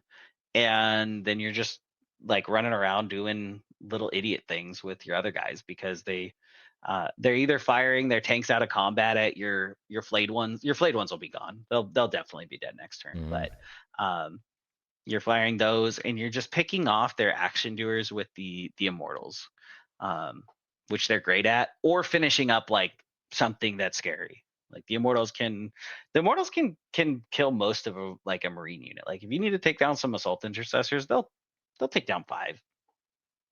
Maybe you hurt the character. With the plasma, that's all you need. Yeah, with the plasma, So, unit of scouts, just get rid of those guys. I don't want to worry. I don't want those guys scoring you 7 points next turn. Excellent. Yeah, exactly. So, that's kind of the theory behind this. And then you're just kind of standing on each other and you're rolling reanimates. When you get your reanimate in the charge phase, so you are gonna want to position that your reanimator to exploit that. Whichever unit you think is getting charged, you're a lot of times clicking that because people don't kill Wraiths usually in one activation. So where you're going to get shot and charged is kind of where you want your reanimator to be. And he's also he's your Rhino. If you're someone that plays Marines or you're someone that plays like Eldar, he's your Rhino. He's your Wave Serpent that after your guys he makes sure that your wraiths get to the point that they need to while they're like mostly intact, and then he sits back and he does actions and he stands on objectives and he scores for you. And he's 3 OC and Rhinos only have 2, so he's good. He's a good boy. The ultimate piece, man. The ultimate piece. I know. I keep debating on trying to fit one in hyper, just because the idea of giving 1 CP to give him a 4-up invul and a 4-up field of pain sounds pretty broken for a 75 and it just brings point your unit. warriors back quick. I know. Trust me. That's probably the biggest one I go back and forth on is a Locust Destroyer and a Scarab unit worth a Reanimator. Yep. It's a really tough call for me to go. Like I really struggle with that decision just because I'm like, do I want more screening? Because I mean, in theory, that Reanimator lasts longer than both those 2 units do, but screening out is the difference. But yeah. And also, if anyone like takes a swing at anything, that's the critical thing about the Reanimators. If they take a swing at your wraith, they miss. Like I was saying earlier, now you've got a wraith, like you've got a whole Crypto Thrall and a wraith back. So like that one unit, instead of losing 3 wraiths, it lost 2 wraiths and a Crypto Thrall, and now it gets a Thrall and a wraith back. That's like a full unit of wraiths. That's a problem. Well, that's a problem. And if you add your tech, I mean, the fact that you have one unit that's going to be healing 3d3 a turn. Mm-hmm. You know. Oh yeah, they're healing themselves too. So. Yeah, and because the thralls are in there, you can really maximize that Technomancer healing too. Yep. Well, the Wraith brick he had at the bottom of the map and the middle of the map, he could have easily moved the Reanimator within 3 inches of those. Yeah, I was thinking that too. That the Reanimator could pop out. 3x3. Yeah. So yeah, I was thinking he could go into that little middle area and then just bait people, and you know he'll take. I'll loan out my Reanimator all day. I love him. I'm taking care of Reanimator. So yeah, I'm more than happy to loan out him. And if you want to get within 18 of him with all those race where they are, okay, maybe you get him. He's not the same value in your list as he is to the Waken list. Exactly. Yeah, you can actually use him. To be alive. Yeah, yep. you can risk if your opponent wants to sacrifice enough for the Reanimator, you're happy to make that sacrifice. I used to run your list too, very similar list. You know, and I had a Votan player one time that basically risked his entire land fortress to make sure he got rid of the Reanimator. And I'm like, yep, I will make that trade with you all day long, sir. Also, because a lot of the things are just piles of damage, I'll just reference 8-bound again because they're good. This is a melee unit that hits really hard. You know, we can use whichever ones you want. The Reanimator's a walker. Don't be afraid to heroic that guy. He can heroic and save you a couple swings, and if that's the last 2 wraiths in your unit, then he did his job. So Reanimator's or to take like an objective or something. What? The Reanimator's also a walker, right?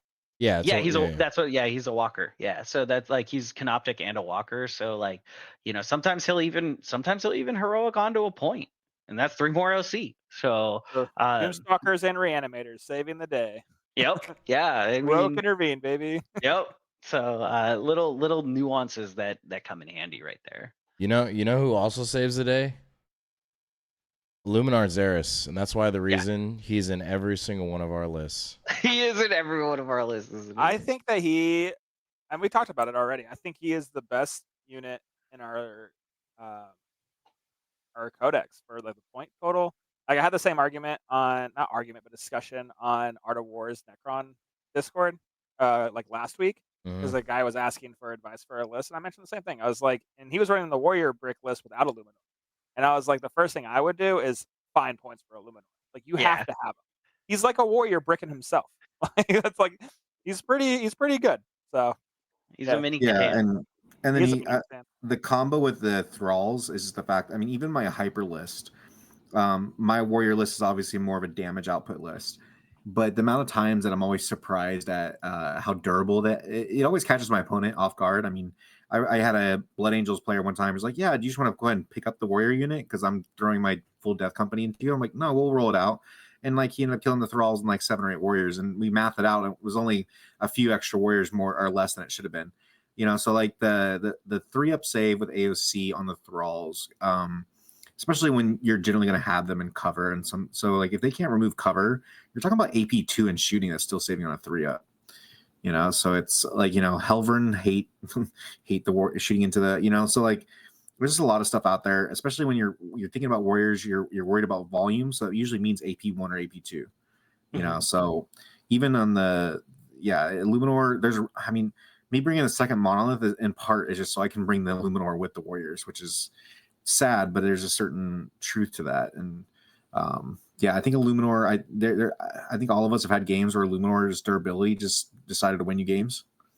You know. Yeah, I think pretty much every game I've played, at some point, I've done something with the Illuminor, and my opponents looked at me, and I've said, "He'll be fine."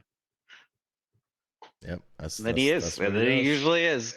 That's what he does. Well, we'll friggin' wrap things up here because speaking of which, Luminar Xeris, he's in all of our lists, but I'll tell you right now, I'm the only one running the one, the only, the Silent King, ladies and gentlemen. I can tell Daniel feels some type of way about that, man. Hey, look, he's the Silent King, right? What can I say about it? Like, he's good. Like, yeah.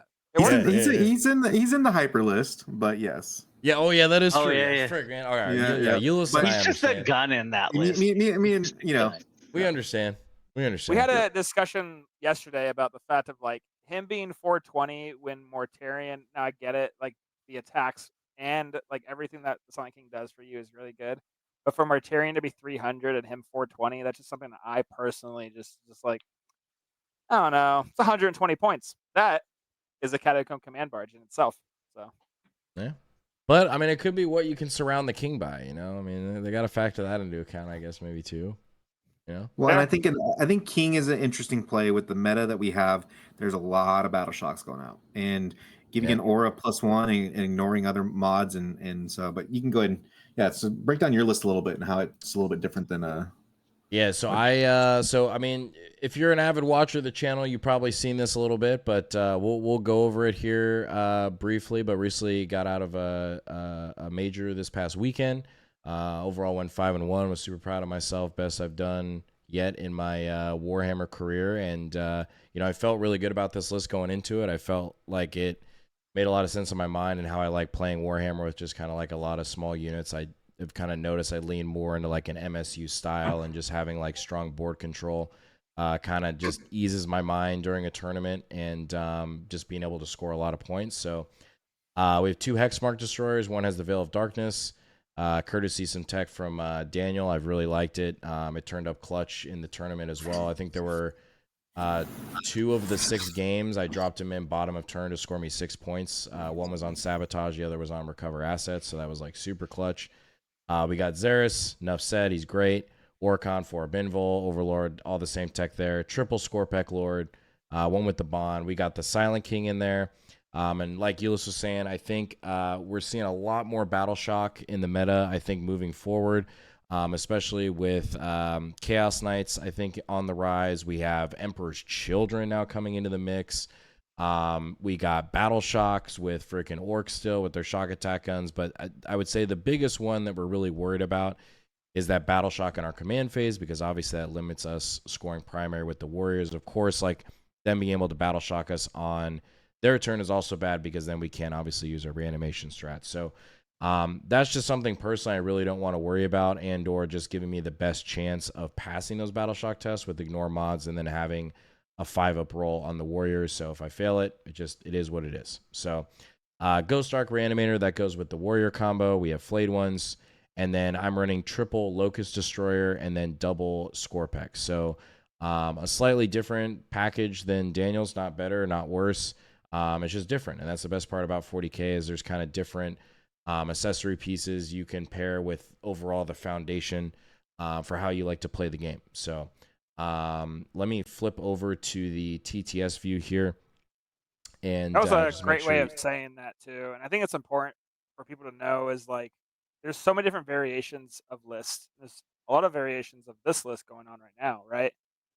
If this is something you're trying to do and you're finding yourself just having issues where you're like, Kylan and Daniel speak so highly of this and it's doing so well at events, right? Understand that like, the reason why orcs are getting so much hate right now is because people like I've never played orcs in my life. Okay, I could run DACA tomorrow at or this weekend at RTT and probably go 2-1, possibly go 3-0. Right? that is why people are hating on Daka right now. All right. If you're having issues with this variation of list, don't give up on it. Don't think that we're giving you bad advice, right? Yep. Understand that it takes practice. I have been running this variation of a list. I'm not even kidding. The moment that 10th edition came out and they shared what the points were, they didn't even have the app yet. They didn't have any form of like list making, because the list making app that we were using for 9th edition, they didn't have it yet. I don't even remember what it's called because I haven't used it in 3 years. Yeah, Battlescribe. Battlescribe, yep. We have been working on it. It's been a long process of like lessons learned, right? I'm still learning lessons. Kylan's still learning lessons. I'm sure he went 5-1. He did great. I'm sure that one loss though is going to resonate with him a lot more than those 5 wins. All right. Like me personally, I learned way more from losses than I do wins. So just don't give up if this is a list you're trying to perfect and you're just not getting it. I promise you, if you put the effort in, it's going to be good for you.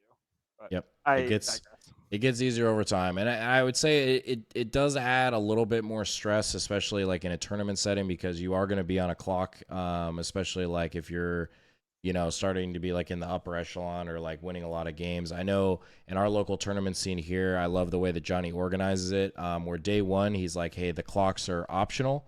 And then day 2, if you're undefeated, it's not an option. You have to play on a clock, just to avoid like any sort of like discrepancy.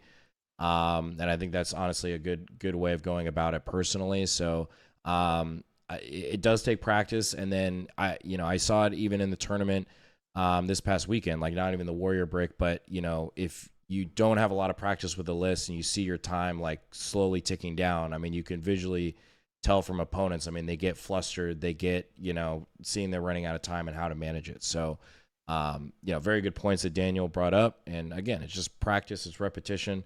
I mean, we're not doing anything super special or anything like that here, other than just like nerding out over this game and getting a lot of reps in, so that's that's yeah, I think there's Necron friends right here. This is what I'm doing. there's a real art to how for the Warrior list specifically, really mastering the reanimation. Yeah. Because you're doing it so much. And then also, you have to keep in mind that you have to be within 2 inches of a unit or a model that started that phase there.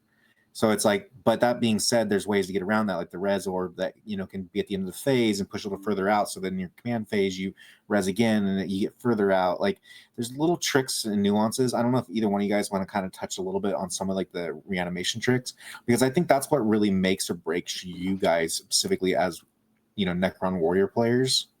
Because over rates and over other things, the Warriors can really manipulate that reanimation a lot more than anything else. I think a lot of it is knowing knowing the math of what can theoretically kill the Warrior Brick, right? It doesn't matter if like math says it shouldn't. It could, right? I played a game with Kylan the other day, right? Mathematically, Calgar's unit should not bring him down to what it was, like 4 Warriors left, but it could, and it did, right?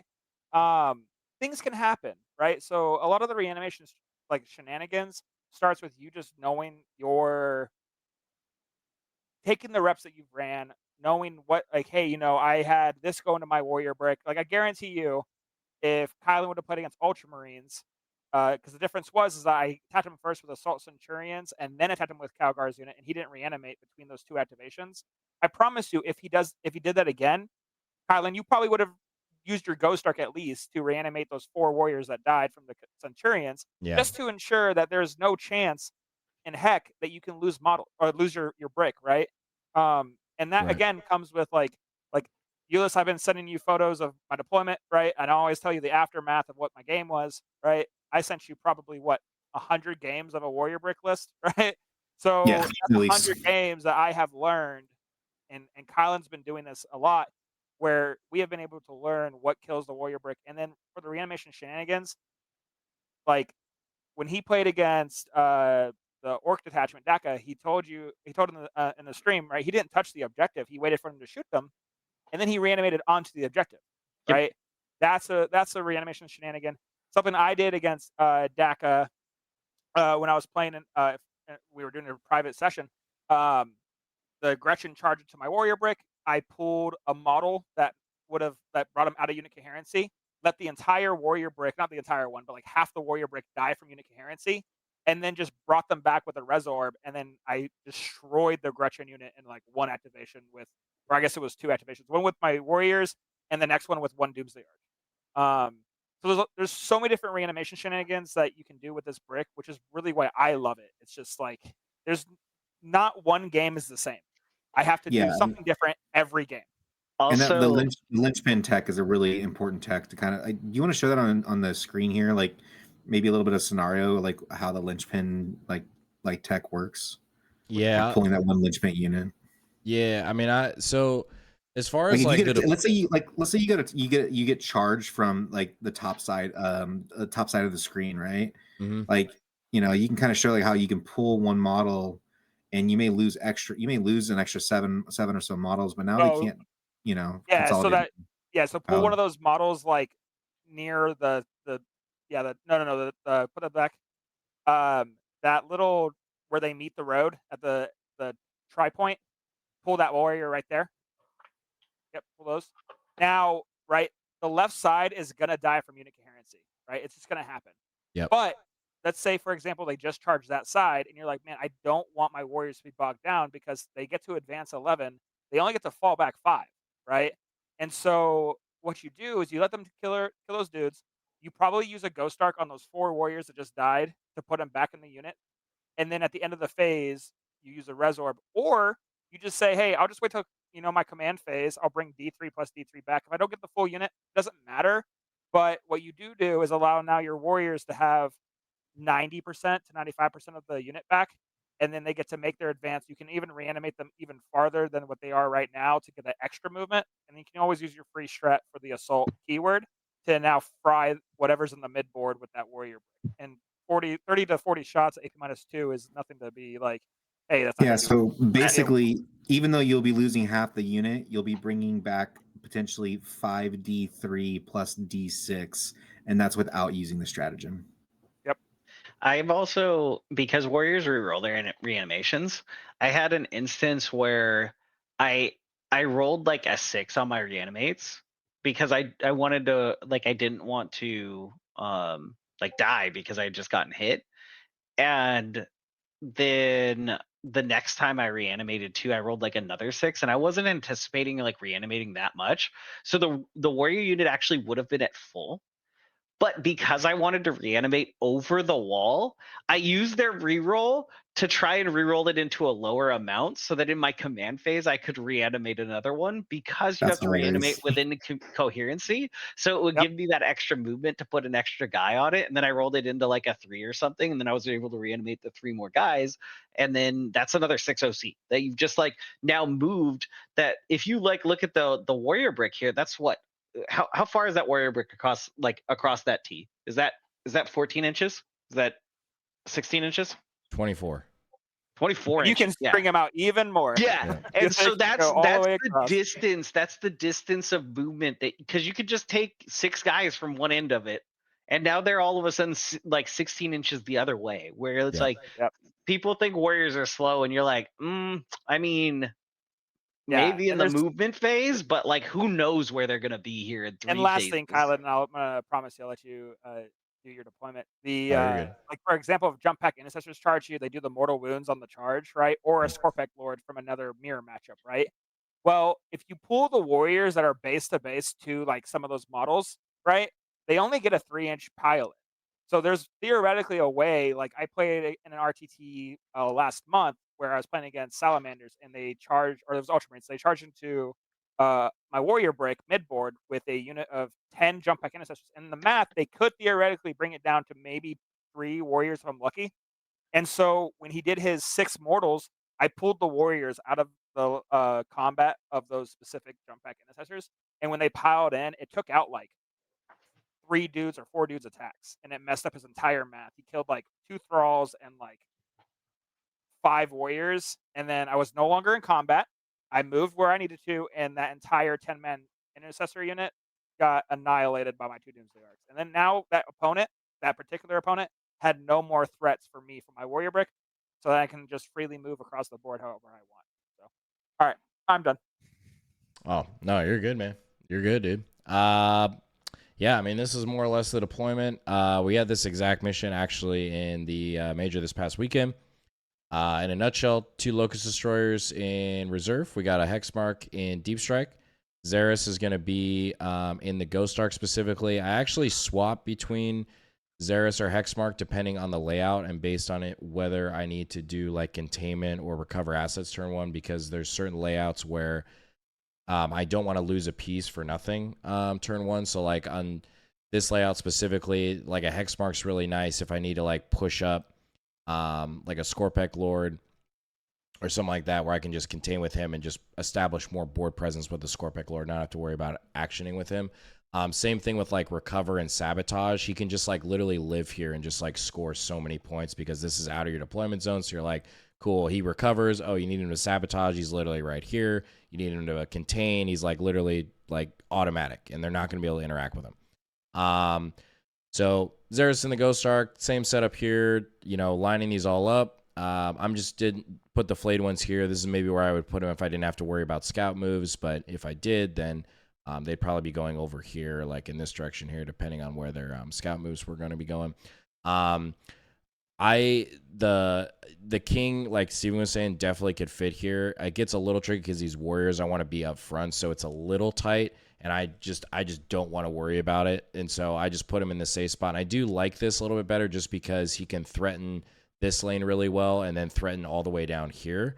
And then also a lot of times it's naturally hard to interact with your opponent's natural expansion. I feel like with Necrons just in general, we don't, outside of the race, we don't really have like super fast like melee units that can just like fly in and just, you know, deny your opponent's primary. We're not really the best at that unless you're playing Ulysses list and you drop in 2 monoliths and a Silent King somewhere, then you can. But this is really nice too to just harass indirect, because as you can see here, it's exactly 24 inches. So if they put anything on this point like Cultist, something like that, I mean, he's not going to clear the squad, but it's going to make your opponent kind of think twice of what they want to put on there, which is kind of nice. But more or less going into turn 1, I know Ulysses wanted to like highlight kind of the art of the warriors, and I want to pull up like an exact situation that happened in the tournament, which was round 5 against Evan, and I was playing it was against Tau, the new Tau detachment. So more or less the board state looks something like this, where I'm not putting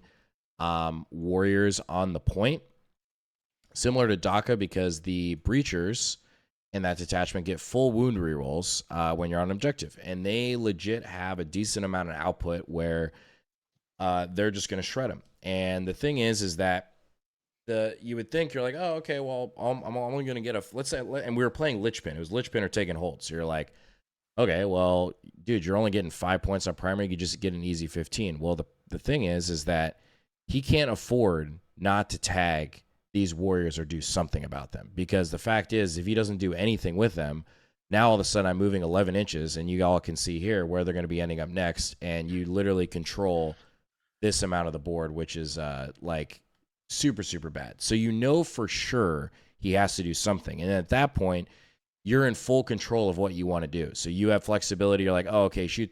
You see like he's pushing assets over here. So you're like, all right, well, you killed 5 warriors. Okay, I'm just going to reanimate him over here. And then boom, you take the point.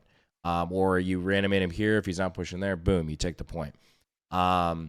So that was something like turn 1 that I did. But the biggest thing that I look for, I'm sure Danny does the same thing, I'm going to move these flayed ones out of the way, is where the walls are.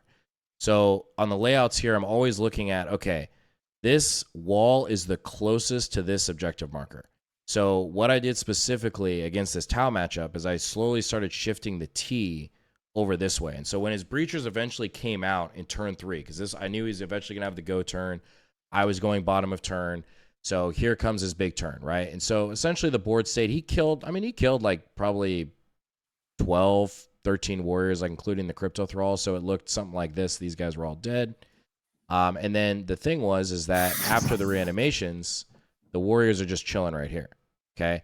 So what ends up happening is I kept reanimating warriors off the Ghost Arc, everything else, keeping everything safe, out of line of sight. I still have 5 on primary here. And basically what I'm visualizing is I'm like, okay, at the end of the fight phase, because he's not going to charge him, we're going to reanimate 2 warriors right here on the other side of the wall. And then I know in the reanimation step, that they'll be 2 within 2, and boom, you'll get back on the center primary and basically take the point. So it's those type of moves that potentially you're looking for. I mean, again, this is highly situational. This is highly like technical. But this is kind of what Ulyss was alluding to as far as the art of this brick, and that takes a lot of practice to visualize, because this is very much something that you're thinking 3 or 4 steps ahead to be able to pull something like this off. But you know, once you kind of get it down, I mean, it is very, very strong. So, yeah, I mean, that's the list essentially in a nutshell, and the deployment. I don't know. Any other like closing thoughts from you, gents? With that is like how they move and everything like that. The way I like to describe my warriors when I talk to people, especially if it's like their first time playing and I'm like playing with like locals and stuff like that, I'll usually ask people if they've like played against the warriors before. And I like to tell them, okay, so if you attack this brick, we're going to go on an adventure together. I cannot tell you where this adventure will lead us, but along the way we will figure it out. So it is one of those things that you're also like, you're planning out what could potentially happen, but also like maybe Calgar's unit hits you for like 10 more dudes than you were expecting to. So now all of a sudden you're going to be in a completely different position. Yep. Or maybe he only swings so on true. 1. And sometimes him swinging for 10 like is a better thing for you. Sometimes you like losing a bunch of them all of a sudden is like a better thing, because then you resorb in a different place, and it's like, oh, now instead of only resing 3 guys to get, you know, 6 on a point, I get 4 guys, and now I flip the objective or something like that. Or especially on something like if people are doing like a storm hostile or an area denial. I played the other day and I was like, okay, remember I have this resorb at the end of the turn. If you want to try and get area denial, just know that I'm just gonna pop that at the end. And so he just didn't go for it. He's like, there's no point, because it's like at best you're getting a 2 on area denial. So it's like that just denied, and then he just didn't go for it. And then I didn't use my resorb, so I still had a resorb. So it's like it's still there. So it's super strong. It's a lot of mind games with the list in general, because it's like I said, I tell my opponent, you know, hey, you can't kill this brick. And some armies do have that one thing that, not in one activation really, but it could swing one way or the other. That they like, their mind starts to think out in their head like, hey, can I do it? Right? I know he said no, right? But could I? Right? And then they try, they don't succeed, and like the guy you played didn't want to go get area denial in the middle, right? I've played against a lot of people who did try to go get area denial in the middle. Yeah. And then now they have, you know, a 200-point unit in the middle of the map, where it's like, all right, cool, take 30 to 40 Reaper shots, AP -2, not to mention a Doomsday Arc or the Silent King, right? Something I was going to say to you when you were doing your deployment too, the Menhirs are just tall enough too, where you could have them where your Silent King was at, and just move the Menhirs onto that template, and usually you can see over that piece of terrain, to where your Menhirs can shoot, and it's like, all right, cool. Do you want to shoot my Menhirs? Go ahead. They're 5 wounds each, right? And so I haven't played in a while. So you kill the Menhirs, you probably won't lose the Silent King as well, and then you just reanimate the Menhir after the heat attacks, because you're like, all right, I'm gonna use the strat on this because I'm not worried about you killing my warriors. You get D3 plus D3 if your animators nearby, and then your command phase, you get another D3 plus D3. So now you get both your Menhirs back at the end of your command phase. You're like, all right, cool, I'm gonna do this again. Here's 2 Locust. Silent King synergizes really well with Awaken, like surprisingly well. Yep. Yeah, it's felt good. I mean, I probably had not with this exact list, but like probably 30-ish reps with Warrior Brick now, 35 maybe, and they've not died one time yet. So what I really love about this list too is it's like, it's good to where if you can master it, I feel like personally I can win any matchup, right? Like against anybody. Like you feel like you got a shot against anything, and that's what you want in singles. And I go to a lot of events that have a lot of Art of War caliber people at them, and I feel like at any given time, if I can play into them, I personally think I have a shot, right? Mm-hmm. But it's not to the point where people are like, oh, we have to nerf this, right? Now people on the stream of Cherokee like were all like, oh, this is stupid, this is so dumb, right? But it's like, if it was so good, we would have had first, second, third place at 2 majors this weekend, which we didn't have. Yeah, the biggest points of where the list will struggle is when you can't hide your synergistic pieces. That's what really causes the problems. If you're playing on it's really search and destroy, the sweeping engagements of the world, the Dawn of Wars. Not to call out Adepticon, but it's that's my life this week. It's those are some tough ones, I think, for the old warrior brick. So, but Steven, anything particular you're excited for as far as Adepticon? Are you feeling ready? Feeling good? I mean, I was talking to Noah. He's a local orc player, and we came to the conclusion that my best strategy for Adepticon is to not play orcs. So that's my goal. Seems like a good strategy. I'm just gonna not play orcs, and then it's gonna go pretty well. If I do play orcs, I feel like it's one of those games where just something's gonna have to go crazy right for me. Yeah. I think it just depends on your orc matchup. It depends on if they overcommit to kill that first wraith brick. Because if they overcommit, you might be able to kill enough back. Oh, I'm running Awakened because you are running I'm too scared. I'm too scared of the orcs right now.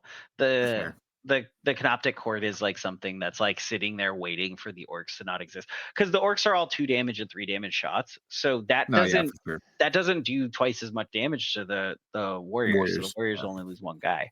The good news is that when DACA gets 1st, 2nd, 3rd, 4th, 5th, 6th, 7th, 8th, 9th, and 10th place at Adepticon, they might then nerf it next week. Yeah, maybe. Probably not, but it could happen. Maybe this Thursday. Maybe this Thursday. We do also know that Kylan's had that the tank busting unit do 3 damage to the Silent King on a shot, right? Yeah. The other one killed him in 1 shot. Yeah. So I just need all 3 of them to do 3 damage to the Silent King, and then we're rocking and rolling, dude. We're trying. And it's good. So I've played against if it's not, now here's the thing: if they're running orcs, they're probably gonna run DACA, right? I will say with what I really like about the warrior brick list is I let him shoot me with the Ludas on an objective, and he only killed 2 thralls and 6 warriors, right? Yeah. Against a wraith brick, against most things in Necrons, they're just wiping it. It's just wiping. So they're not totally wiping the race, but you're losing 3 or 4, and then it's not combat effective anymore, and then it just doesn't and then they're gonna kill it next time. So it's or they're gonna have another unit or boys there to finish it off. Yeah, race aren't pulling the whole unit back like warriors can. Because the ghost arc makes a big difference there. But I think it really synergizes to in my opinion, one of the strongest aspects, the strongest thing you can have in 40K is the ability to trade and take units from your opponent and not lose anything in return. And the warriors really give that in a lot of different ways, because they pull fire and they can still kill. They're not going to be great, but they're still going to be AP2 with the Luminor nearby with lethal.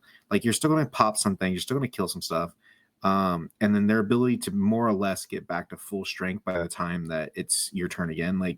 That's, to me, is just, there's certain units in the game that can drop down, kill something, and then either go back up or, a fire and fade kind of type of things. Those things seem to be some of the strongest in the game, and we just do it a little bit differently with the warriors. Yep. And sometimes a Luminar comes out and just slaps somebody too. Sometimes a Luminar gets tired of sitting back there. It's rare, but every once in a while he does show his face, and he gets really angry.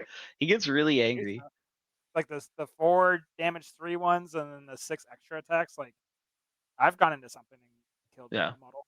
He's good at he's also good at I met Orican.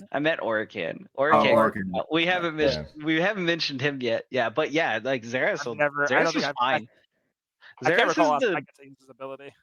Xeris is the biggest bully in middle school, is how I like to describe him. If you're not bringing the big boys, Xeris will handle them just fine. But he starts to struggle into the big boys. It's why I'm not so sad about losing the Nightbringer in my list. Because I have Nightbringer's step cousin in my list. Yeah, there's certain matchups where I'll just go throw Luminor out. So he's there. If you wanna, especially in my hyper list, if you wanna bring enough things within 12 inches of him to try and kill him, you're probably gonna give me a good smack back turn. So I'll risk him, and then even then the risk is not that high unless someone's super overcommitting, and again that just works to my favor. Yeah, and in Awaken, it's just I kind of compare him to Gilliman. Like, obviously he's not Gilliman, right? Gilliman does 7 attacks with lethals, 4 damage each. It kills a Rogel Dorn in 1 combat, right? But it's the fact that, like, Gilliman comes back with, I think it's like 6 wounds or 5 wounds or something like that. Illuminor, or I think it's 6 wounds. Illuminor comes back with 5 wounds, right? Which is unfortunate. It's not full. Doesn't matter. Gilliman doesn't heal back wounds. So, you know, Illuminor heals or comes back with 5, but then you roll a 3 for the reanimation. You're like, oh, look at that. I'm back at 8. You took your entire army to kill this in your turn. You did it. Finally. Good job. Here's a little trophy.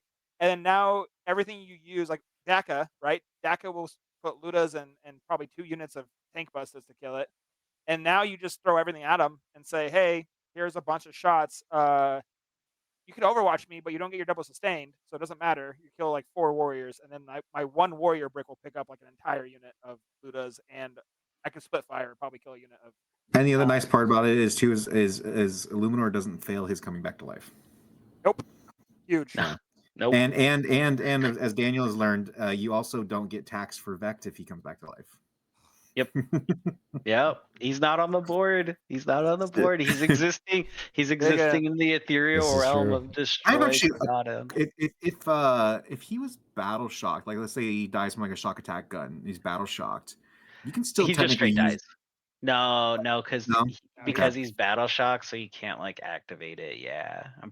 Like, okay, because he's not. That's how I've always had it ruled that way. Yeah, because even if you're like, if you are battle shocked and you leave the board, you're still battle shocked.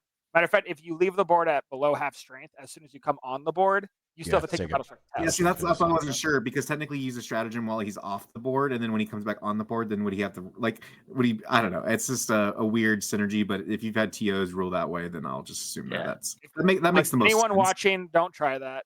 Don't try that. Yeah, don't do it. Don't do it. And don't half OC your Silent King when he's bracketed. It's just half his attacks. I've also asked TOs if your Overlord dying, can he zero out the reanimate stratagem? I've gotten pretty much unanimous no's on that he can't be targeted with his my will be done for the captain ability. I have used it before. I've gone to use it 100% because you're targeting him. Yeah. You're targeting himself. So yeah. I don't know why. Yeah, you can't. Yeah, you can't target him because he's not on the board. You can target him with the strat because the strat specifically says it can target a destroy model.